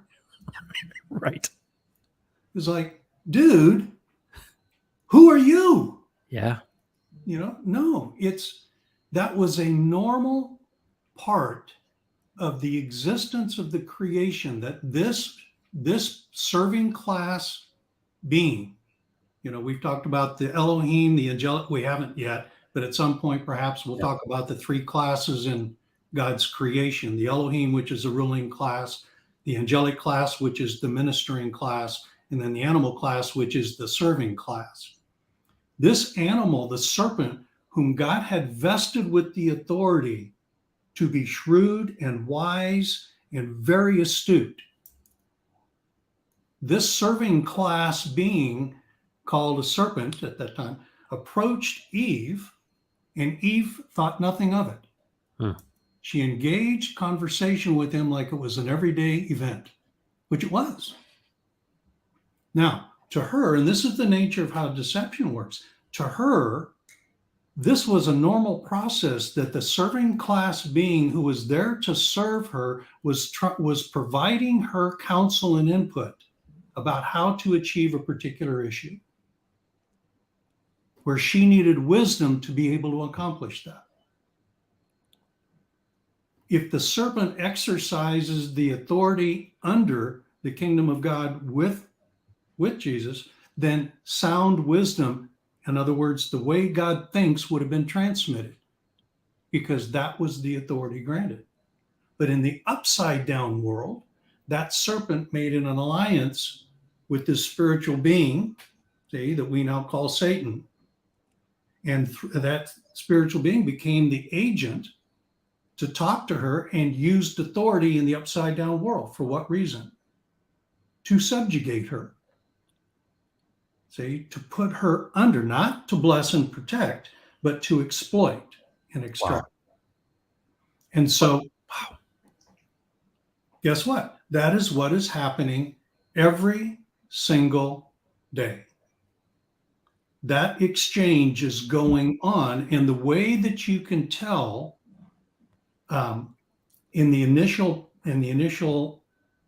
learning processes that Jesus takes you through, of what authority is at work, is by the nature and character that resides inside that authority.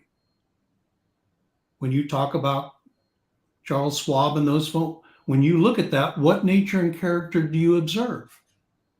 Do you observe a nature and character that is attempting to bless and protect? I think one of your the chats earlier said, to set the captives free. Mm-hmm. Is that what it's intended to do? Or is it intended to exploit, to extract? The nature and character will tell you. Or is it, on the other hand, to bless and protect? Let's liberate, let's set free. Let's do things that allow man and his creation and the creation of God on earth to come into its fullness of the intention of God when he spoke it into existence, your words earlier.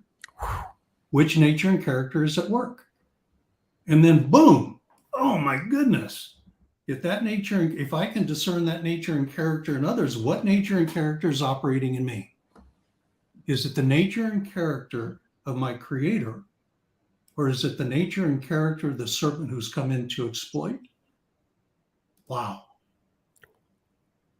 Wow. Wow is an understatement. So let me share this, because this is just wow. You just said it in its fullness. So this is John 10:10.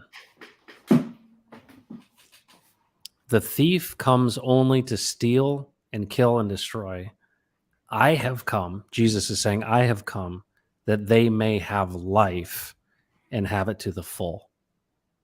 And what's interesting about this, and what really captures my heart with crypto and all of these things, and as we kind of wrap this thing up here in the last 10 minutes, is this idea that there is a vision outside that's extended past.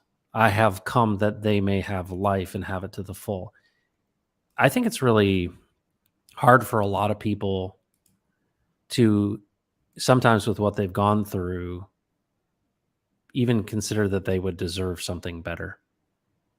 They feel like I've made so many mistakes, I've done so many things wrong, that it's all piled up so high that it's hard for me to believe that, one, things could be different, but two, um, that there's actually one who has created it all, who cares about me, and that would want me to live life in its fullness, in this protective and blessing and all of these things.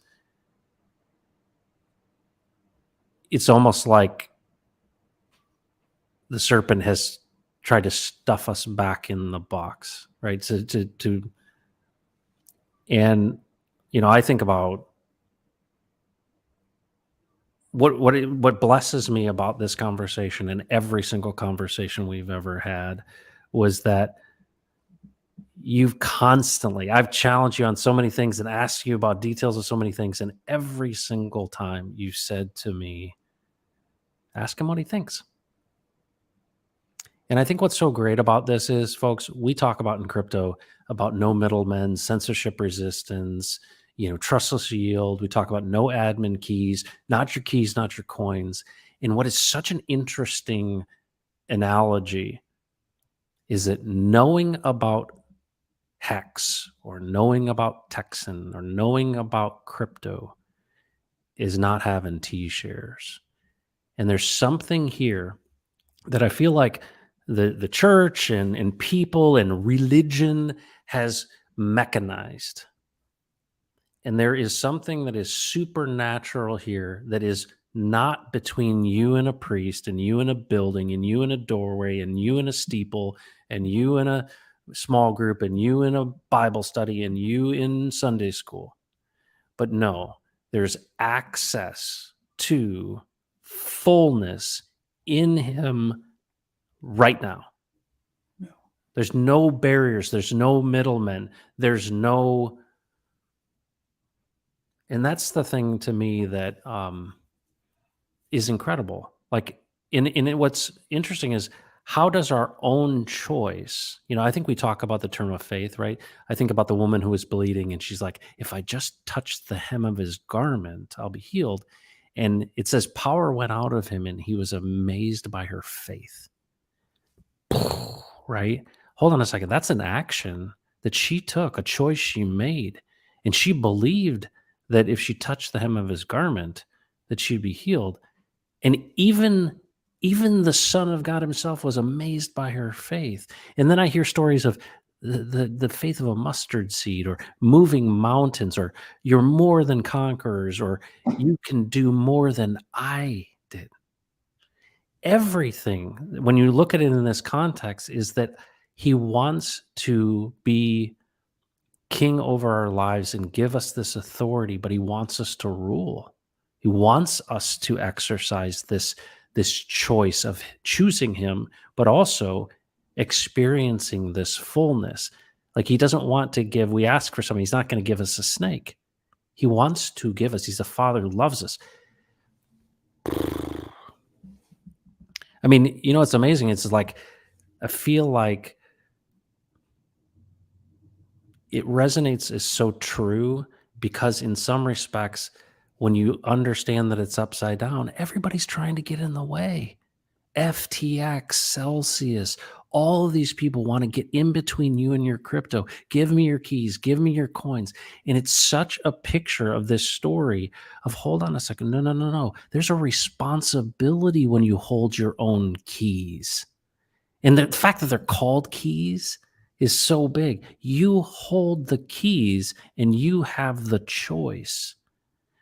You can go your own way, or you can choose to say, no, I'm going to align myself with the one who created it all, who wants to offer direction and wants to offer guidance and wants to offer wisdom, but said, I'm going to stand a bit at a distance to let you decide, because that's who I created you to be. And that's just like, everybody's like, what's the meaning of life? Like, this is the essence of the meaning of the purpose of all of the reasons that we're here. Anyway, I'm just articulating my mind-numbing amazement with it all. Well, here's the simplicity of it all Yeah. Yeah. is that in the upside down world, there is a compulsion, a drive to rule over others. Yeah. Yeah. In the right side up world, the first act of ruling is over your person. Yeah. Yeah. What choice am I going to make about how I'm going to rule not only my own life, but from out of the rule of my life outward to the rule of all things that are entrusted to me? And that first choice exists here. See, when we go back into the garden, the first man chose to exercise his rule to his benefit, or what he thought was his benefit. Well, okay, that's a prerogative of choice. And through that exercise of choice, we have learned that's the mechanism that God implemented or designed to build us into his nature and character. What did the last Adam, Jesus, do? I do nothing apart from my Father. Hmm. Jesus, just show us the Father and it's enough. Right. Look, dude, we've been hanging together all these years. If you see me, you see the Father. How is it that you say, show us the Father? We are one. Wow. Well, guess what?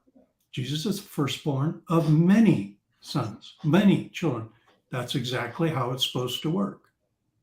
When somebody sees us, the work of Jesus then begins to project outward from us, and people see an entirely different authority, entirely different attitude.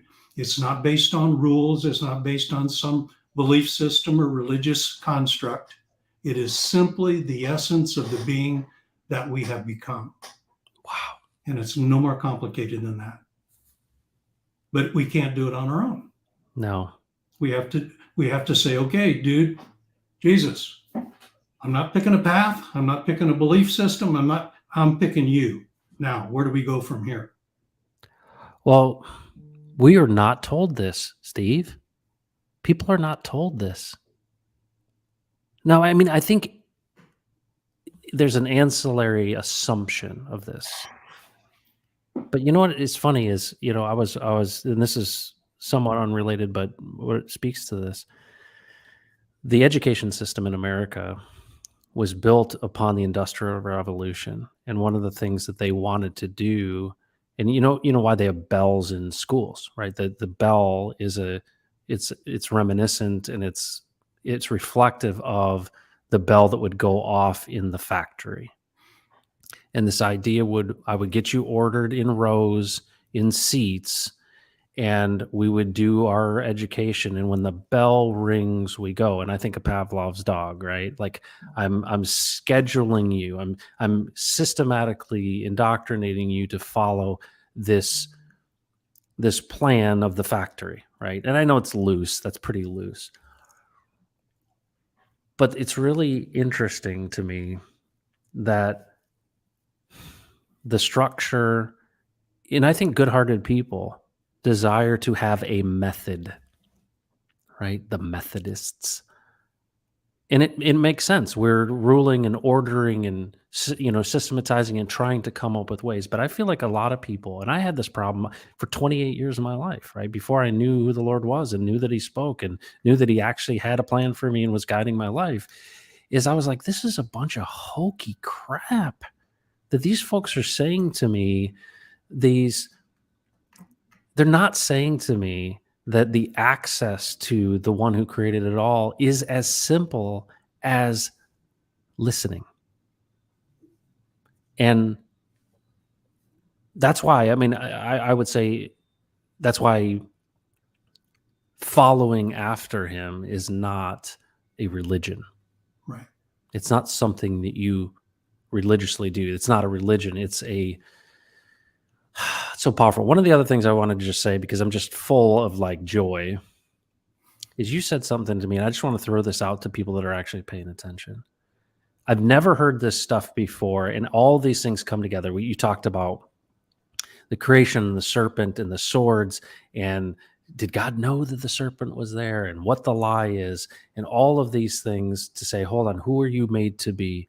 You've been told that you're the descendant of a monkey. No, no, no, no. You are a ruler and to subdue, but only under the authority of the firstborn, under Jesus himself. And that this structure is in the right side world is clearly defined. And if you align yourself with that, one, there's amazing peace and blessing in that. There's benefit to it. But then you start seeing the upside down world everywhere you go. Yeah. And it becomes almost, you identify it so easily. You're like, oh, so that's what's happening. Someone's going their own way. Hey, Peter, get behind me, Satan. And you start thinking about that. Well, now it makes so much sense. Delight in the Lord, and he will give you the desires of your heart. Well, yeah, he reforms you, gives you a new name, creates a new thing in you, and you move forward. And it's a discipline because you have authority to rule, to make a choice. What are you going to choose? And are you going to do that apart from me? Or are you going to do that with me? It's beautiful in its simplicity, just like you said. I'll just add this little thing because you've now mentioned the Peter behind me thing. Yeah. If you go in the way it's translated, it makes Peter the bad guy because it associates him with Satan. But if you go into the definitions of the word, the message conveyed is, Peter, escort Satan behind me. Now think about that for a second, the difference. See, Peter, you get behind me, or no, Peter, you exercise the authority vested in you with me to escort him behind me. Right. Well, because once Peter identifies that that is what is influencing him, he has that authority to push it away. Because I think that's one of the things that we're splitting a fine hair here, which is to say that who you are in him is not the manifestation of Satan. Satan is actually one who can get behind both of us. Yep. Wow. This whole idea, which now gets into the corruption thing, that, I mean, talk about another thing, that Jesus just sees things so differently than what we have been taught. But once he starts showing you and talking to you about it and explaining and describing, it's like, this is so simple. How did we miss this? Well, it's because we were upside down. Yeah. Okay? And that's what the upside down world is intended to do, to make you think you are seeing what is true, but in reality, you're seeing things upside down, not right, not correctly. Well, you know what's interesting is I've known this for a long time, but someone said to me one time, they said, don't you think it's strange that you've got this God Father, right? The Father God, and you've got the Son and the Spirit, and you've got what we're calling the Elohim in creation, and that we know he's outside of all this plural nature of things that gives authority to one who comes and literally takes on all of this iniquity, takes on all this stuff so that we may be rightly related to him. And we look at him and we go, okay. And then we have this Father, this Son, this man, this woman, this animal. And you talk about this upside down world, and it's so weird. It's like, hold on a second. The animal said to the woman, said to the man, hold on. The lie is always 180 degrees upside down from the truth. And it's almost like the truth is embedded in the lie. And if you want to understand it, you need to turn it right side up. You need to be turned right side up. Yeah. See, there's a difference. If we had the capacity to turn ourselves right side up, we would have done it a long time ago. We would have looked at things and said, wait a minute, this thing, something ain't right here. We got to try something different. But we don't because of that, the nature of that upside down world. So that's where, it's exercising the first rule of authority. Jesus, I want to learn to hang with you. Now, I don't know what that means. Yeah. Some dude is telling me you talk to people. I don't know anything about any of that. Right. But my guess is you do. Will you then teach me what I need to know and how I need to learn it? Yeah. And And that is the first rule that occurs in the life of a person that begins the process of being turned right side up. And it's amazing. It's like, whoa, dude, Yeah. this is way too simple. How did we mess this one up? You know what's amazing is for those who are right side up or being turned right side up, the patience and the care and the love of God to go to such great lengths, right? You know, this idea of leaving the 99 to get the one, Yeah. to give the son who comes back the robe and the fatted calf and the ring and all the stuff. It almost makes me weep because I go, we have gone astray. And it's almost like it wrecks you in a way. Because, you know, one of the things I love church history. And I just love the Great Awakenings, right, in the United States. And I love these stories of George Whitefield, who traveled across the ocean from England 6 times by boat. And this is like 1790s, right? Like it probably wasn't an easy boat ride. And his buddy, when he got to the States, his friend was Benjamin Franklin. Hmm. And Benjamin Franklin was not, he was a deist, you know, he wasn't like a, you know, super Christian guy like maybe some of the other guys were, but he liked George Whitefield and was attracted so much to George Whitefield that he built him a building to speak in. And it's the first building that was built at the University of Pennsylvania. Oh, wow. And what's amazing at that story is that when George Whitefield would come, you know, you look at like the method of grace. If you really want to dig into some amazing, like early church sermons, the method of grace, like I look at what transpired in the Great Awakening and I see what they were preaching and I read this stuff and I go, we don't talk like this anymore. And it's almost like even through time, like what you're saying, it's somewhat of a revival in the sense of, hey, we're getting back to the basics, right? Jesus speaks, he's alive, like listen to him. Oh, so it's that simple? Even a child can understand it? Oh, okay, gotcha. But then when I see the results and the fruit of this, right? Because I think a lot of people are like, I need, you know, evidence, right? You know, I need an alien to show up on the White House lawn, or I'm not going to believe this stuff. Well, the same thing is true here, is that if there's anything that I've learned over time is that the more and more I align myself and empty myself of myself, and I listen to him and I go, all right, I just got to worry about today, right? Wake up and go, all right, what are we doing today? There's so many stories of, hey, I got you. I know all of these things. You are actually a son and I love you. And it's hard for people when they have the context of a father who's left them or somebody who is like, it's hard for me to relate to a father that would care. And I think with my dad, you know, a year tomorrow, I think about all the things that my dad did and in literally like to rescue me. Hmm. And it's hard because you think that, you know, when all is over, it's a list of these, what have you accumulated? What have you extracted? What have you taken? What have you socially signaled? What have you shown? How many Lambos do you have? How big are your barns? And I look at all this stuff and I go, hold on a second. Jesus is saying the blockchain is a gift that we can animate for good that literally can turn things right side up or be a mechanism by which his name is known. And what's really amazing to me, Steve, and let's kind of finish up here. There's all these miracles that I read about when I first got to, like, I started like awakening, and somebody told me, they said, hey, read the book of John. And I was like, okay, I'm interested in this. This story sounds really cool. And I read the book of John. And of course, you know, as the drama queen that I am, I loved the story. But it recounted these miracles. And what was amazing about it is it brings up so many questions about, well, why didn't he heal everybody? And why is this? And the more and more I've dug into these miracles of Jesus, whether it be the feeding of the 5,000, water into wine, raising Lazarus from the dead, calming the storms, whatever it may be, if you really spend time looking at it, he was doing it so you would know he had the authority.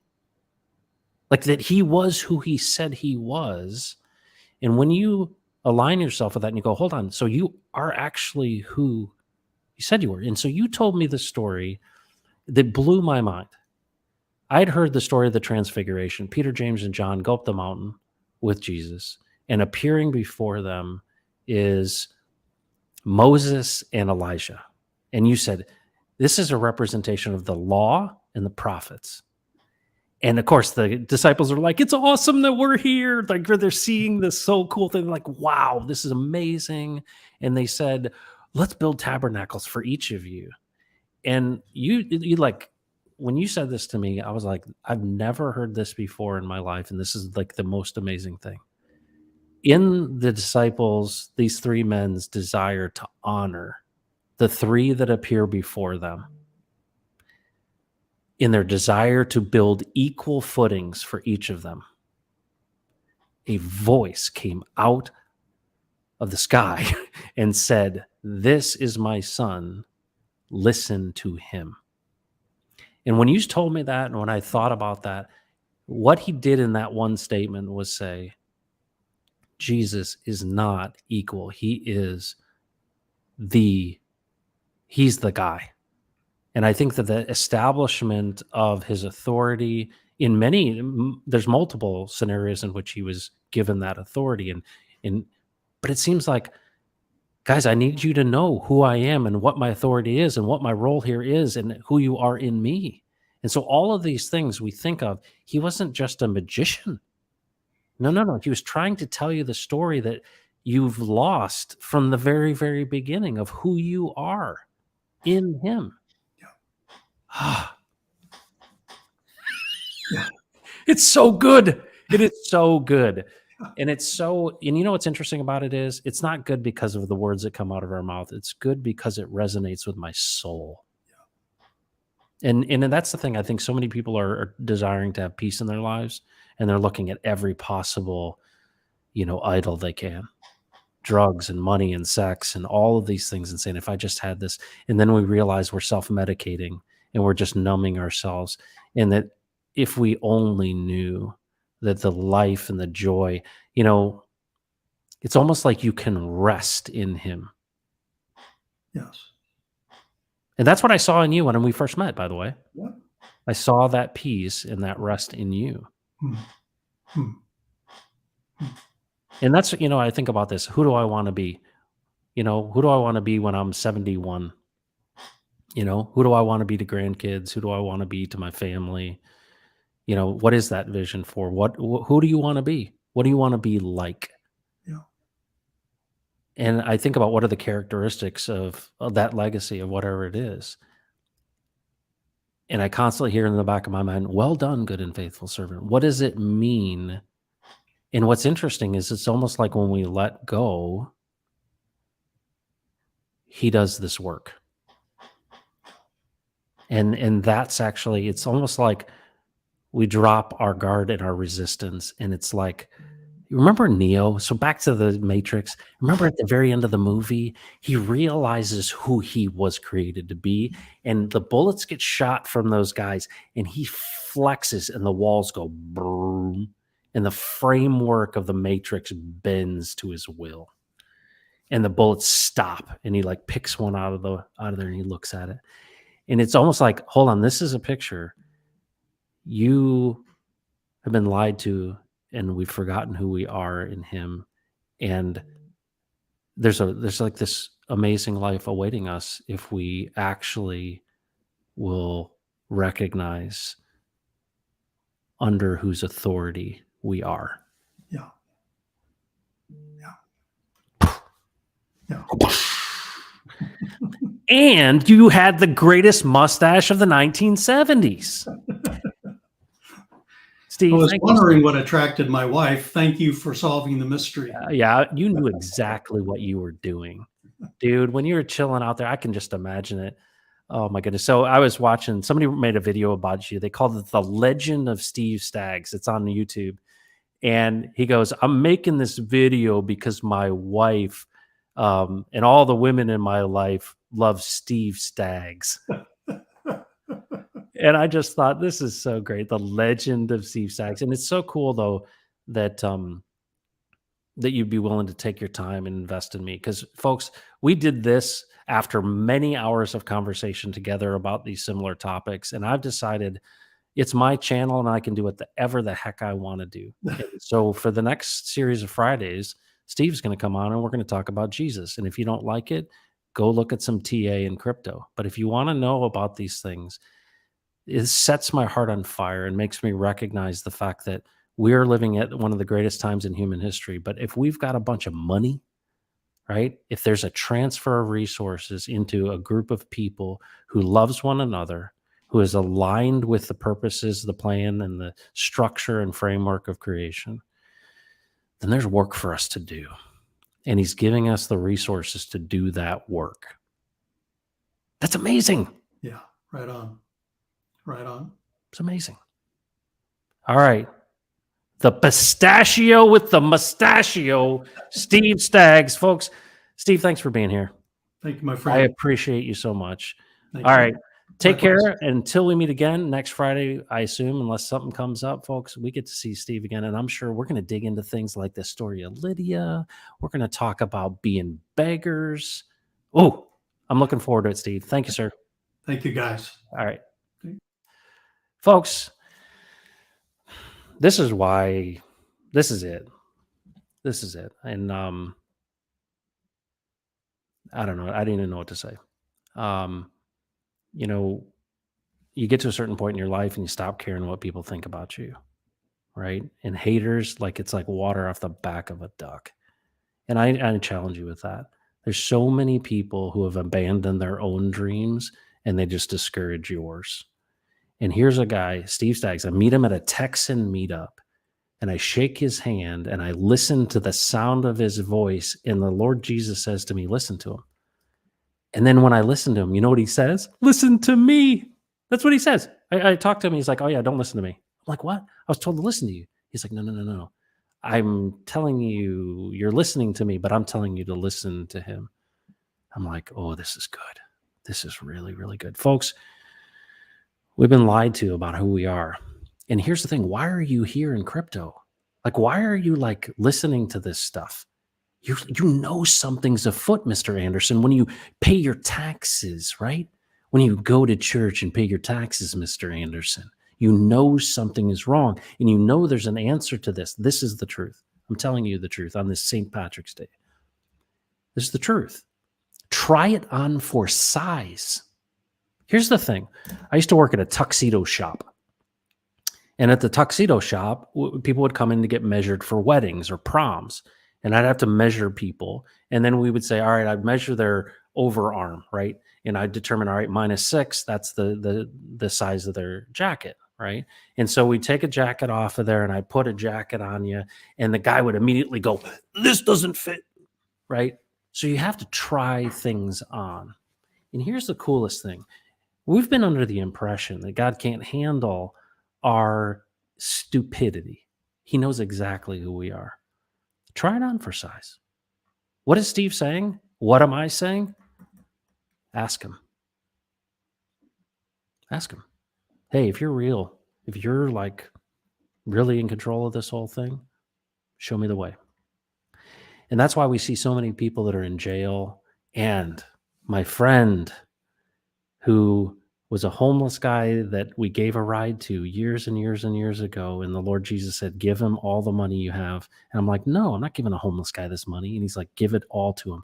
And I'm like, dude, the Lord's telling me to give you $400. 2 years later, he calls me. And my buddy's like, hey, you know that guy, Gary? He wants to talk to you. And Gary's like, man, hey, I got to give you that $400 back after 2 years. And I'm like, no, it's okay, man. Like I was told to give it to you. And he says, you know what I did that night? I was like, no, what'd you do? He goes, I went and bought $400 worth of crack cocaine. And I got so high. The Lord Jesus appeared to me and told me to stop doing crack. So I did. I've been sober for 2 years. And I think about you all the time. And I have to give you this money back. Folks, our ways are not his ways. Try it on for size. It's a journey of understanding the purpose that you've been created for. And to me, it's the truth. What's the benefit of gaining the whole world and losing your soul? Right? Money. Okay, great. How many Lambos can you drive at once? You know what? Honestly, you know what I say to you? If you're really, really worshiping money, just go do it. Buy all of those things, get all of that stuff, share with everybody, put on your Rolex, tell everybody how great you are, and get it out of your damn system. And let's get together and move forward with what we're supposed to be doing. He can handle that too. Thanks for joining the Pulse today. My name is Matt, and this is Crypto Heartbeat. And Steve Staggs, thank you so much for joining us. That's all I got. Don't mess with Texas, folks. Take care of yourself.